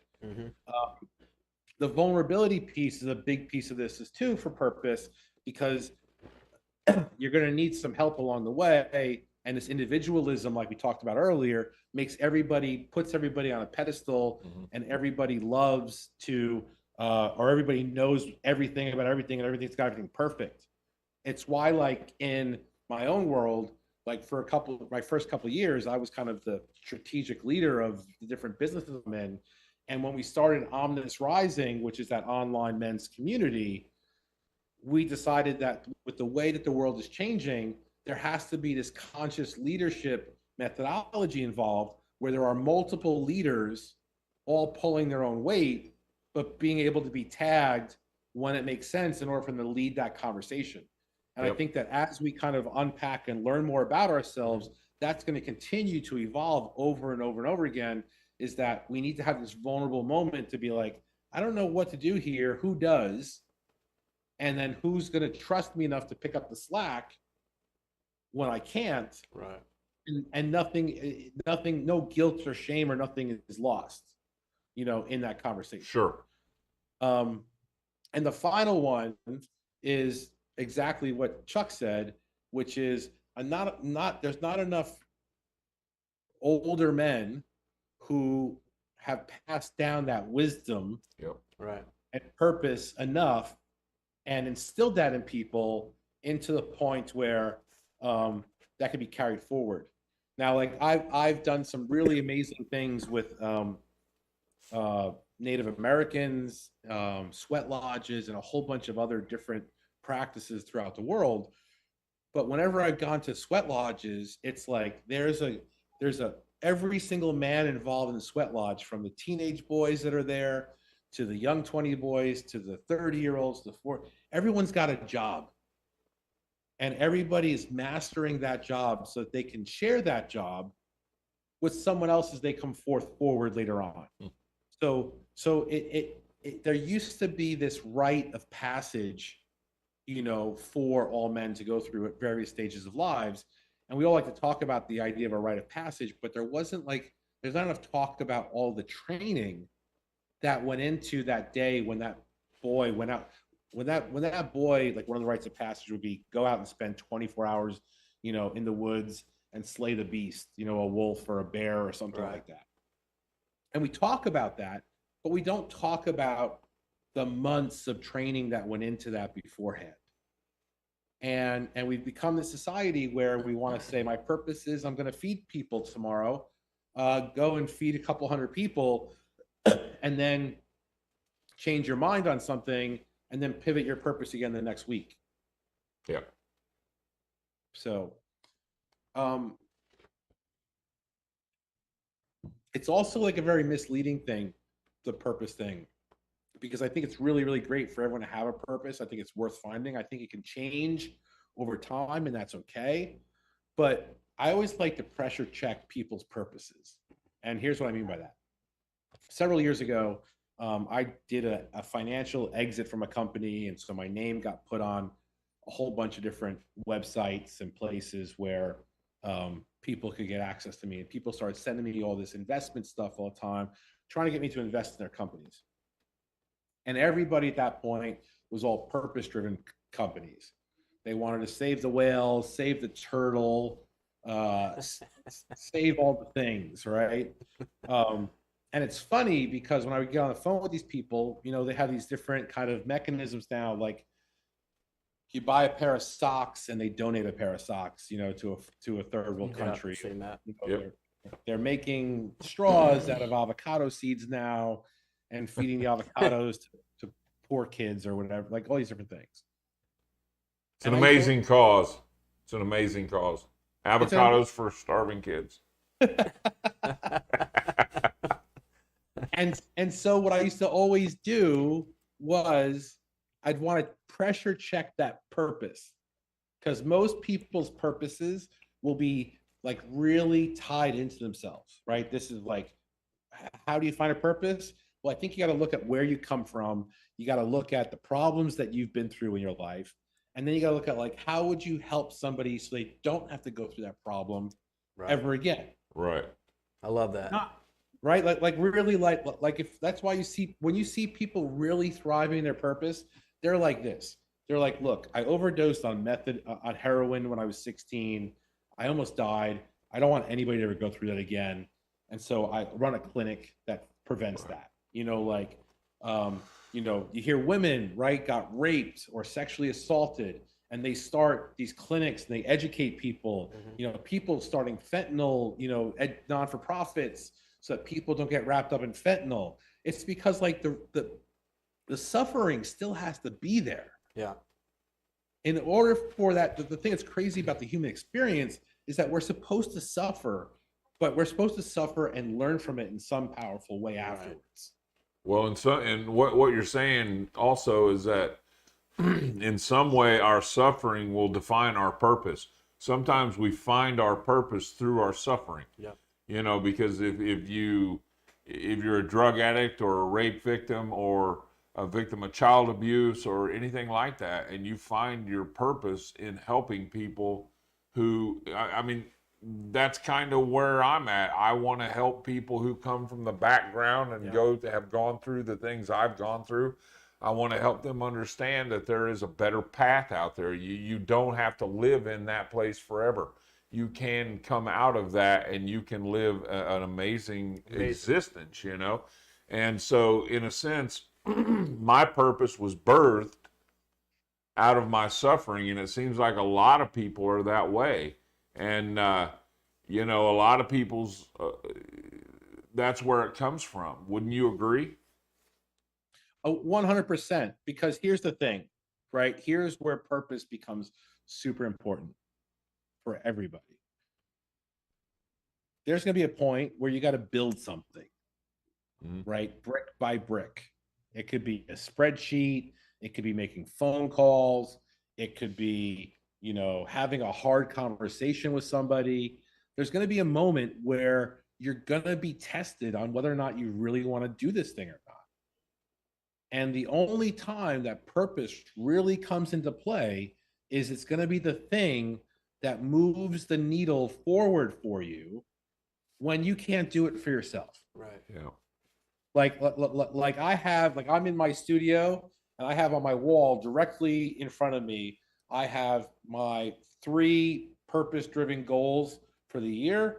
And as early as this morning, I sat down here at my desk and I was looking at this spreadsheet and I was getting like cross-eyed looking at this damn spreadsheet and going over this thing for like 20 minutes. And I needed to get this thing done. And I was just like, I was done with it. Like in my head, I was like, who can I pay $200 to just do this thing? I understand that. And I looked up at my board and thought about my goals for the year. And I went, no, we're going to get this done. Yep. I'm going to go. I went and drank some water. I went and did some push-ups, came back, and I went right back into it. But that's purpose piece of it, that purpose piece comes into it because it's got to be the thing that's going to move the needle when you don't have it in yourself to do it. Yes. I love that. 100%. I really agree. like And, you know, to me, you know, is very much a part of, for a man to have a purpose or not to have a purpose, I mean, or not know what their purpose is, that's very stressful on a man's psyche. So, what impact do you think that the lack of purpose would have on our mental health as men and our overall well-being? It goes back to that same thing I was mentioned before about the swinging between fear and flight mode. Yeah. And what I've realized throughout the conversations I've had with anthropologists over the years is that rites of passage example for thousands and thousands of years all over the world in multiple cultures. As a young boy, you were taught tools. You were just taught tools. How to eat, how to shit, how to take care of yourself, how to say please and thank you. Well, I don't know about you, but for me, how to shit came naturally. Hey, you were one of the lucky ones, maybe. And then at some point, you were taught purpose, something great, a reason to exist. Now, it used to be just to go to war, make peace, move the tribe, stuff like that. And then at some point, the third layer to that is something like with God, right? Now, what's interesting about this, and what I find over and over again, is part of the reason why people struggle with purpose so much is because we have this like Swiss cheese effect that goes on now, where like we're learning things in the wrong order and getting bits and pieces, and there's missing pieces for us. And unless you kind of consciously take time to go and learn the missing pieces, you're making your decisions in your life based on not seeing the entire map. Right.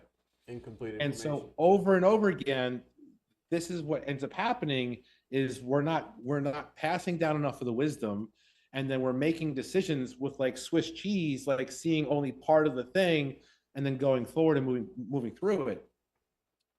Now there's this new term that I very much align with all the time. It's something that we'll talk about a lot at the workshop about it's called self-authoring. And I think, Vernon, from what you've shared with me in your own conversation, I think it's a position in life that you're going through right now where like, look, part of the reason why I talked for 2 or 3 minutes when we opened up this conversation about like, look, my mom had me when she was 16. I was doing drugs when I was 12, was kicked out of schools. I hit a police officer. Like, I had a really crazy childhood. Like, I would challenge people on like how crazy my childhood is because those are the ones I'm willing to talk about, let alone the things I'm not willing to talk about. Absolutely. So now if you go into that, how on earth does a man like that with that kind of upbringing work at some of the largest companies on the planet and end up running a sales organization for $100 million organization? Unless I self-authored myself and I made some choices. Right. And so there's this concept now of self-authoring and along the way, finding your purpose along the way. Like I said earlier, everybody wants to find the clarity and the vision right away and say, that's my kind of true north. I'm going to go in that direction. But it just really doesn't work that way. Consistency and consistent exploration is always going to lead you to the thing. You're going to have to like flip over a whole bunch of rocks and be like, nope, that's not my purpose. Nope, that's not my purpose. Nope, don't want to help those people. Nope, don't want to help those people. Aha, here's somebody that I really can relate to that I can help. And that's how that happens. I like the terminology used, self-authoring. It reminds me of, I say all the time, write your own story. Changing, I also come from a challenged background, so writing the story for the future, not based on the past. Yeah, it's becoming a huge thing now because we're living so long. Like now it's really becoming a thing where you have the ability to live multiple lifestyles, multiple professions, multiple families, right? And so there comes this self-authoring mechanism and it's very complicated, right? It's very complex to sit there and go, my story up to this point has been written for me. Mm-hmm. There's some points that I want to edit. And erase. Redact. Delete from your hard drive. And I'm going to move forward. Right. Because the funny thing about this, right? The last example I'll give in this is, let's just say a child is born into a family full of dentists. And so he's naturally going to be told to be a dentist. And he's going to become rich because he's a dentist, because he's got a family that supports dentistry. Right. And yet most people will think that guy's a great guy because he was born a dentist. And yet, for other people who are born into families who may not have that carved out of a path, those people are going to spend years trying to figure out and carve the path. Mm-hmm. Yep.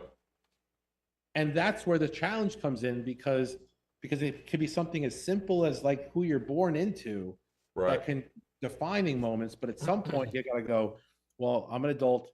I'm very capable of making choices. I'm going to self-author myself a little bit. I'm going to think about it. I'm going to think about who I want to be, what type of man I want to be. Yes. Yeah. And I'm going to like I grew up in a crazy, wild environment, and I did crazy, wild, stupid things for many years of my life. Things that I don't prefer to talk about, except for the fact I'm vulnerable enough to be like, yeah, I was a shithead for a bunch of years. Right. And at one point I decided I'm not going to be a shithead anymore. Right. And that's the day it stopped. Absolutely. And that's the one thing that I find is synonymous with men that I meet across the board who have come into that place in their life, is that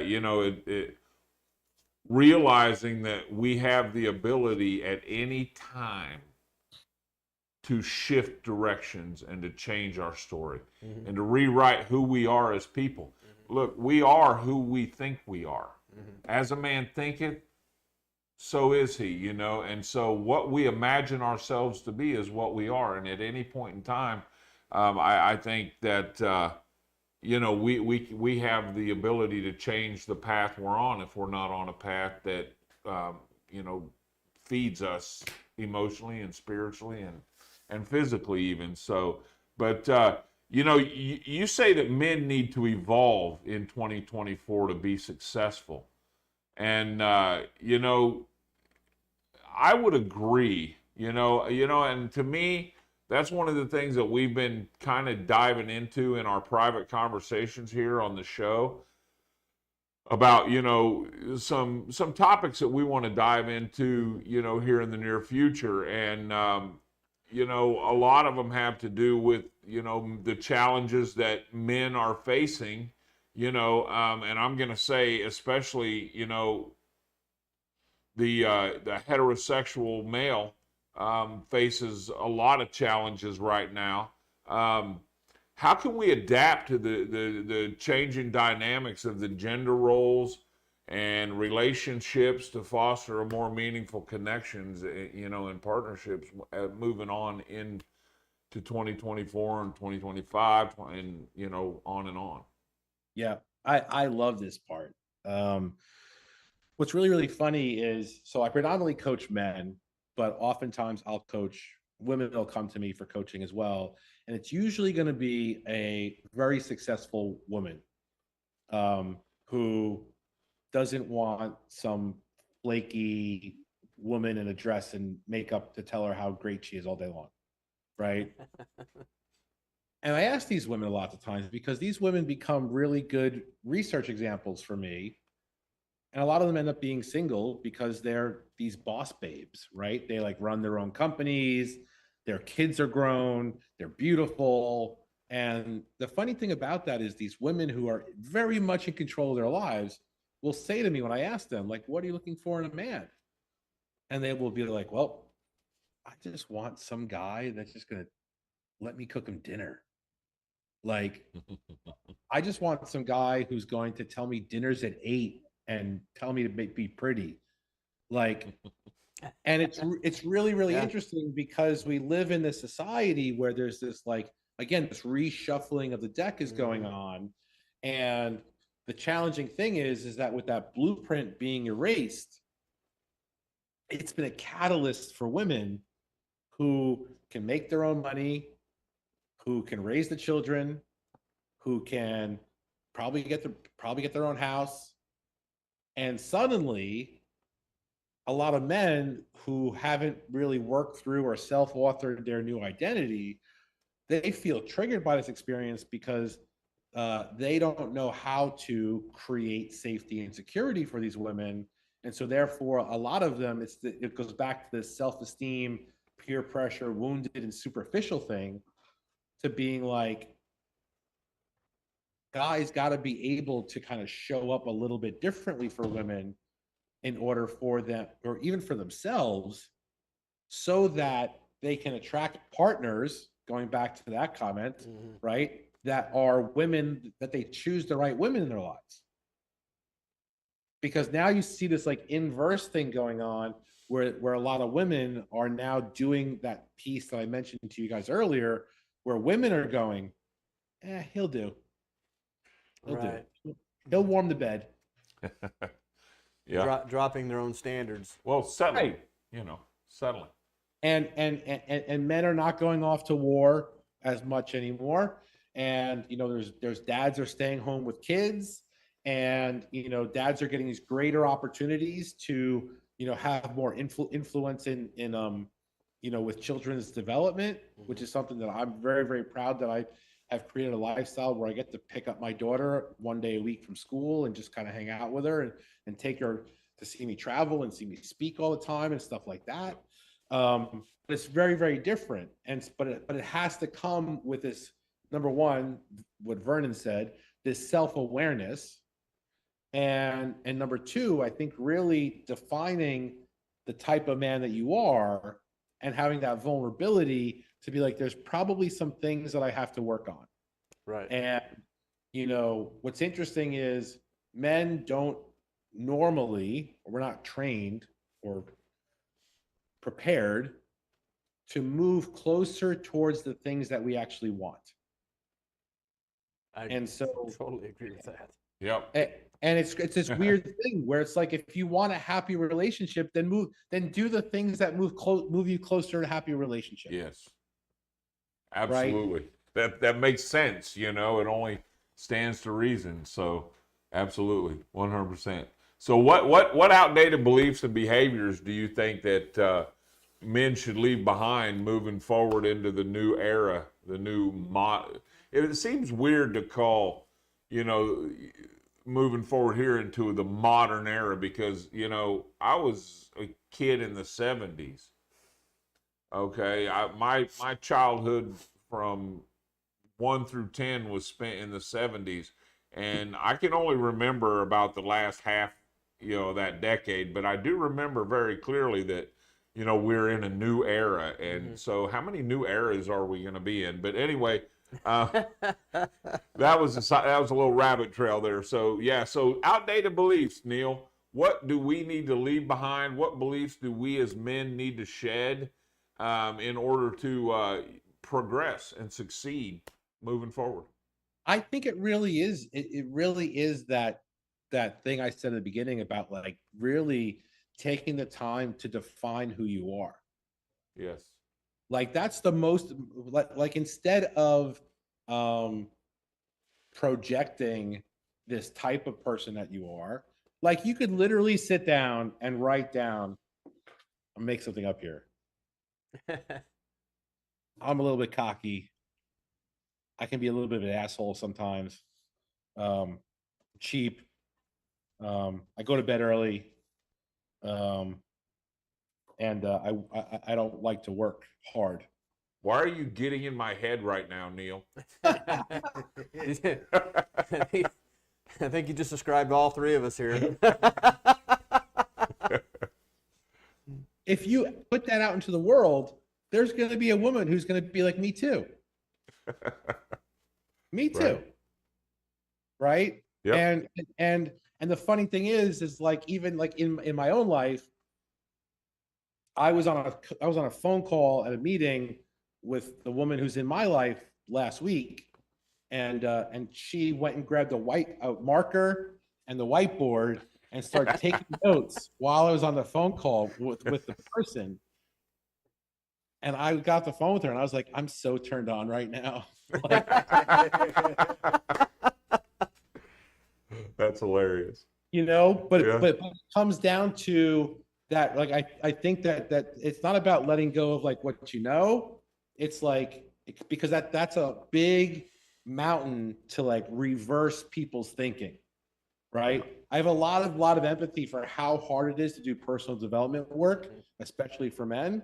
But it's like the example I always give people is like, imagine what it was like for people, because I didn't have this because I grew up in the Northeast, but I can't imagine what it was like for somebody to be raised, like born and raised racist, because that's how our family was.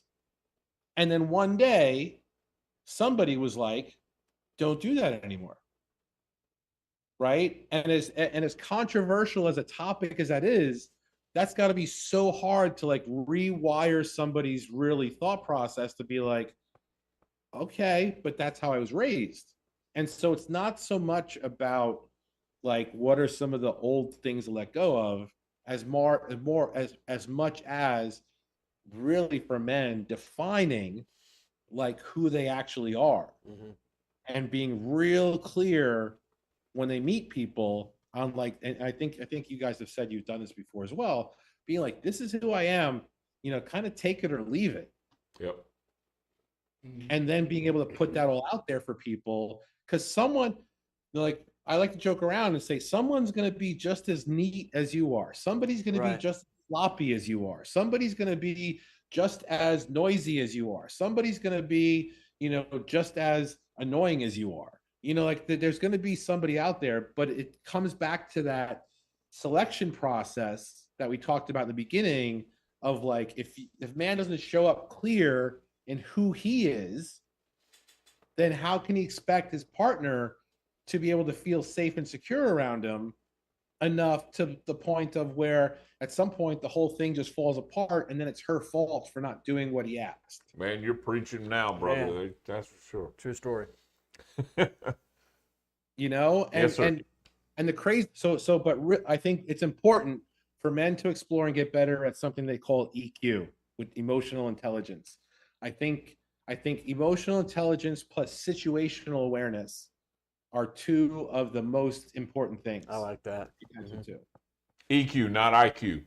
Correct. EQ, emotional, not IQ. The emotional and situational awareness, right? In the military, they teach a lot of situational awareness where you you walk into these towns during training sessions and you're like paying attention to like the weather and the type of people that are there and like the stress levels and like seeing like, is something going on here that I'm not paying attention to? Like, I think like that for Ben is super important to have a situational awareness to it. Yes. I do think it's also like super important because we are in this turbulent times. I mean, you guys just had that shooting there in Kansas City, which is unfortunate, but it's like, I think Vernon and you and I talked about the mayor ran one way and then I think it was two civilian guys went and tackled the guy with the gun. Yep. You know, and that's so what happened. I do think that we do need to have this time where men need to reestablish their confidence and their preparedness for things so that when they're out and about, they know how to disarm situations. Right. I'm not a huge advocate for violence, but I'm a huge advocate for somebody taking a jiu-jitsu class and knowing that if they need to roll somebody on the ground and stop something from happening, that confidence level that you get is sexy to women. It's attractive. Yes. They feel safe and secure around you. And it's a really, really powerful practice to have in today's world when most of the younger kids, all they do is play video games and think that Call of Duty is real. You know, I'm a firm believer that every man should be capable of extreme violence, but refined enough to be able to know when it's appropriate and when it's not. Right. You know, I mean, I don't know what you're talking about the guys tackling the guy, you know, I from what I understand, he was pummeled pretty good. You know, and it took that to get the gun away from him or whatever. So I don't know that whole story, but yeah, I agree with you. You know, we really need to maintain that level of manhood and keep it in its proper perspective at the same time. So, man, Neal, you know what, dude? It's been great having you on here. You've laid out so much wisdom tonight. I mean, I feel like I went to a steakhouse and I had a big porterhouse, Right. big T-bone. Belly's full. The belly's full. Oh my God. Yeah. So yeah, the brain is full. The brain is full for sure. So you know what? Thank you so much for gracing us with your presence and shedding your wisdom on us. And I know we're going to have you back on hopefully sometime in the future. And you know, when as things progress with us, you know. So again, anything anybody wants to say to Neal before we take off? Neal, tell us where people can find you at. Yeah, that's what we want to know. And how can somebody reach out to you and get more information or sign up for your upcoming class? I know we're going to put the link real quick in the description for the upcoming class. Yep. Beyond that, then how can people reach out to you? Yeah, I appreciate it. And I really think what you guys are doing is really, really powerful and really well needed for the communities that you serve. Thank you so much for allowing me to be part of it this evening. So love to help as much as I can in any way, shape, or form. For anybody who would like to get a hold of me on social media, it's Neal, Neal Conlon, Conlon. I'll pop up. I'm the guy with the beard. You know, on Instagram, it's at I am Neal Conlon. And if you want to go to my website, it's www.nealconlon. And anybody who would like to reach out, more than happy to have conversations with anybody. I'm a huge advocate for just being an ear for people. And guys, thanks again for having me tonight. I really appreciate it. Yep, and you can hit me up. I can get you in contact with Neal. There's the information. So you know what? Let me see, I got a viewer question here. What about when the parents don't have a clue who they are? How do you raise great humans when you have no idea who you are? You know what, Patricia? I think that's a great question, and I think maybe we're going to save that because that's a deep question, and that could go very, very, very in depth on that. And so I think we'll save that for another for next week, maybe. Another episode. Is that okay with you? So because you know Neal's got to go, we're 2 hours in. We've never done a 2 hour. We've never done a 2-hour show before, man. But we all decided we can't get deep enough, and I can't even imagine trying to cram everything that you just laid on us in an hour, Neal. No, so, yeah, it wouldn't be possible. But you know what? Man, get a hold of Neal. We've put the link to the workshop that he's putting on in the description and in the chat both. So you know what, Neal? Peace out, brother. I'll be talking to you later this week. Thank you, Neal, very much. We'll see you guys, soon. thanks again. Thanks, man. See you later. Oh man, so wow, man. That was the 10th. That was awesome. You know what? I enjoyed that so much. We're going to do this a lot more. We're going to be having more guests like Neal on the show and spreading the wisdom, because you know what? You know, it's all cool to get on here and have fun and laugh, and we love to do that. But, you know, if there's not a purpose, like we talked about today, if there's not a direction, we want people to grow. Yeah. This is an elevated life. You know, Neal just laid out some great information for men and women. You know, a lot to think about. You know, I think a lot to build off of. I think it's important that, you know, men and women alike both look into each other and see how we can interact better with one another and learn each other more than. There's so much division today. Oh yeah, there really is. So many things out there to drive us apart, you know, and the only way that we can really learn to come together and unify and have healthy meaningful relationships with one another is absolutely. if we learn about one another. Oh yeah. Yeah, we definitely that. Yeah, man. I'm you going to be there. Sorry, if you want to find Neal, if you look at our Facebook post today when we started the show, you'll also find his name up there. Yeah. Feel free to reach all out over. to him. Yeah. He's all over our page and my page and everything. So yeah, get a hold of him. I'm going to say that Neal is, Neal is one of my mentors. I talk to Neal a lot, and he has really helped me elevate my game. Okay, and you know what?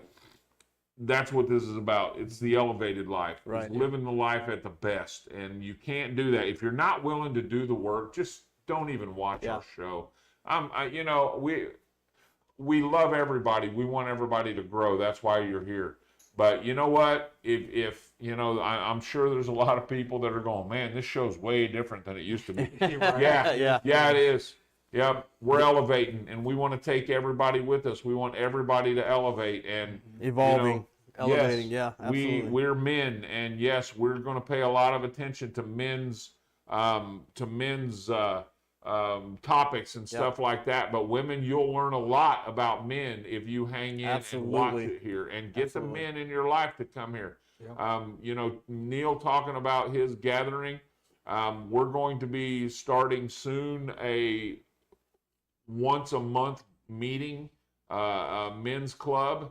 Basically, we'll be putting that out. You'll hear about it when we announce it, but we're going to be starting this group coming up this spring where we're going to start meeting once a month, more of like a men's empowerment meeting or whatever. So just a community.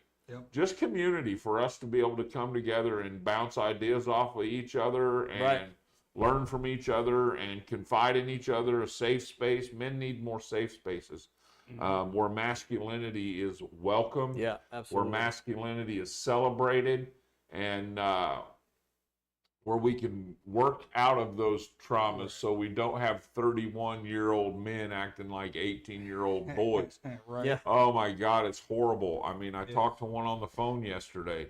Oh, man. Oh, good grief, man. Customer service in this country is severely like, I had him on speakerphone and Zach was over there going, oh my God, and I'm going, dude, are you for fucking real here? Yeah. I mean, I'm gonna lose my shit in a minute, Right. And anyway, men need, there's a story about the old elephants and the young elephants where the young elephants are on an island. It's a true story where they went and they put they had hunted on this island. They had hunted the elephants to extinction. So they moved some young elephants over to the island to repopulate it. And the young bull elephants, they all went crazy and they started killing people and they started killing other things that they're not supposed to kill, just trampling villages and stuff. And so the result, to get to the chase, what happened was they ended up figuring out the psychology of the situation. And so they took, and instead of going and killing all the young bull elephants, they had to kill a good portion of them because, they had already learned the behavior. But when they went in and repopulated with the new ones and with the ones there that had not yet gone mad, they moved 3 mature bull elephants in that were older and elderly, maybe 30, 40 years old, and that's fairly old for an elephant, I guess. But anyway, and those older elephants taught those younger bull elephants how to act and how to... I believe that. And what was acceptable behavior and what wasn't. And, so then now they have a healthy population of elephants on this island again. And this is a true little story. So, young men need older men to sow wisdom into them and teach them instead of, like in the old day, I mean, y'all seen that John Wayne film where the kid can't swim, so he picks him up by the throws britches. him in the pool, throws him in the water. Excuse me. And then picks him up, and the kid's out there swimming. Okay, I'm not talking about that. Okay, which that's not a bad method, though. But I kind of like held my kids up under the belly and told them paddle, and then let them go a little bit and sink. I'd pick them back up. I taught my kids how to swim. That's what we need to do to the young men of our society. Yeah, absolutely. We need to teach them how to swim because they're sinking fast, man. Yeah. And we can use a They're lot of our own sinking fast, bro. can use a lot of our own personal experiences and what we've gone through. Well, we know how to get through Yeah. the traumas Right. that they And don't. and come if out on the other. they'll just fucking listen, Yeah. but they, they'll That's no, a they're whole nother rabbit trail. but they're being taught not to listen Oh, to their yeah, they are. parents through Yeah, that's social media. yeah, so true. And school, So I hate true. to say it, they're being taught not to listen to their parents, that their parents are dangerous, and this is a bad thing. Yeah. And the because worst part about it is the parents are usually the biggest contributors to that being taught. It could, yeah. I mean, It's- I don't truly- know about that, but you could be right. And all I know is that young men need older men to teach them the things that are important in life. Okay, they need to be taught how to act like respectable men. Yeah. I mean, I was going to dinner with Brenda the other day, and I dropped her off at the door. I went and parked the truck. No, I didn't get out and run around and open the door for her. Okay, she's a capable woman, and I love her, and she knows it. I dropped her off at the front door. I went and parked the truck, and I got out and I started walking toward the front door, and I noticed that two women were walking toward the door. So I double stepped it. Okay. For those of you that aren't in the military, that means I started taking bigger steps and I picked up my pace, okay, to get to the door first. And then they double stepped it, and it was a race to the door. I won. I got to the door, I reached over, I opened the door, and I took 3 steps back, and I let the ladies go first. I was getting the one that was up front was obviously the mother, I hope. And she smiled and said, "Thank you so much," because it surprised her. She was like, "Oh, we thought you were being an asshole and you were racing us to the door, but you really just wanted to open the door for us. This is something that doesn't happen much anymore, And so I opened the door, she went in, and the younger daughter, who was, I say younger, probably late 20s, early 30s, gave me this look like, "You asshole." And I'm just like, really? Wow. Yeah, and I'm just like, because I don't know why I can't psychoanalyze. People aren't taught, they're not taught like, manners anymore. So I think it was because she thought that I was racing them to get to the restaurant first. I'm like, I got reservations. I don't give a shit if you walk in before me or not.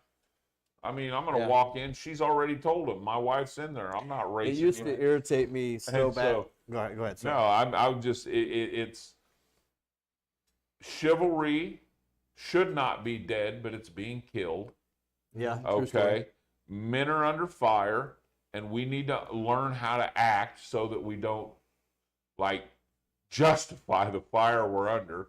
Because I mean, a young man whose hormones are out of balance and doesn't understand how to process his emotions can be a real dumbass. True story. Okay. Yeah. I know. I used to be one. Okay. Not a real dumbass. Maybe I was. I don't think I was, but I probably was. I sound like Donald Sure, I Trump. was a dumbass at the time. Nobody was a bigger dumbass than me, Zach. I was the biggest dumbass. No, I'm just kidding.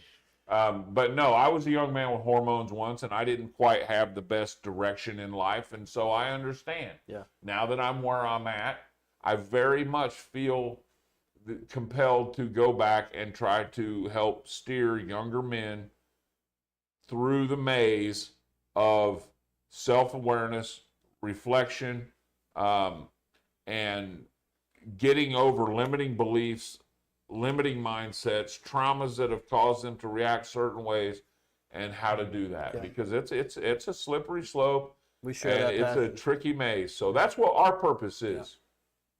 That's what our purpose is. Anyway, you know what? It's been a really cool show. Anybody got anything else? No, this has been great. We're going to end it, guys. Thank you so much for hanging out with us. You guys are great. Thank you, everybody, for watching. You know what? We've got a great show already lined up next week. Yes. At this point, we don't have a guest, but if we get a guest, I'll change the whole thing. You know me. I'll be like, oh, scrap that. We get a whole thing. But next week, we're going to tackle a little bit of a controversial topic. Oh, boy. And I'm going to call it Men Under Fire. Men Under Fire. Let's do it. It's going to get a little hot in the studio, huh? Yep. We want you all there. So And you Men can, under fire. Yeah, and if you want to cuss us in the comment, I don't care what. I don't care. But we're not. No, we're serious. Men under fire. Yeah. That's the topic of. We're going to discuss the. We're going to discuss the current situation and the challenges that men are facing in our lives today, because that's what we are. We're men, and that's what we know about. I don't claim to know anything about a woman. Right. If I need to know something about a woman, guess what? I have a wife, and she can tell me Exactly. all about women. And she can tell me all about holistic healing and herbs and all those shit I should be doing to take care of myself. Exactly. And she's amazing. Right. And so if I need to know anything like that, I go to her. Yep. But right now we're talking about men. And so Men Under Fire next week. Sweet. We dab in at 7. Peace out, everybody. Stay lifted. Take it easy. Later.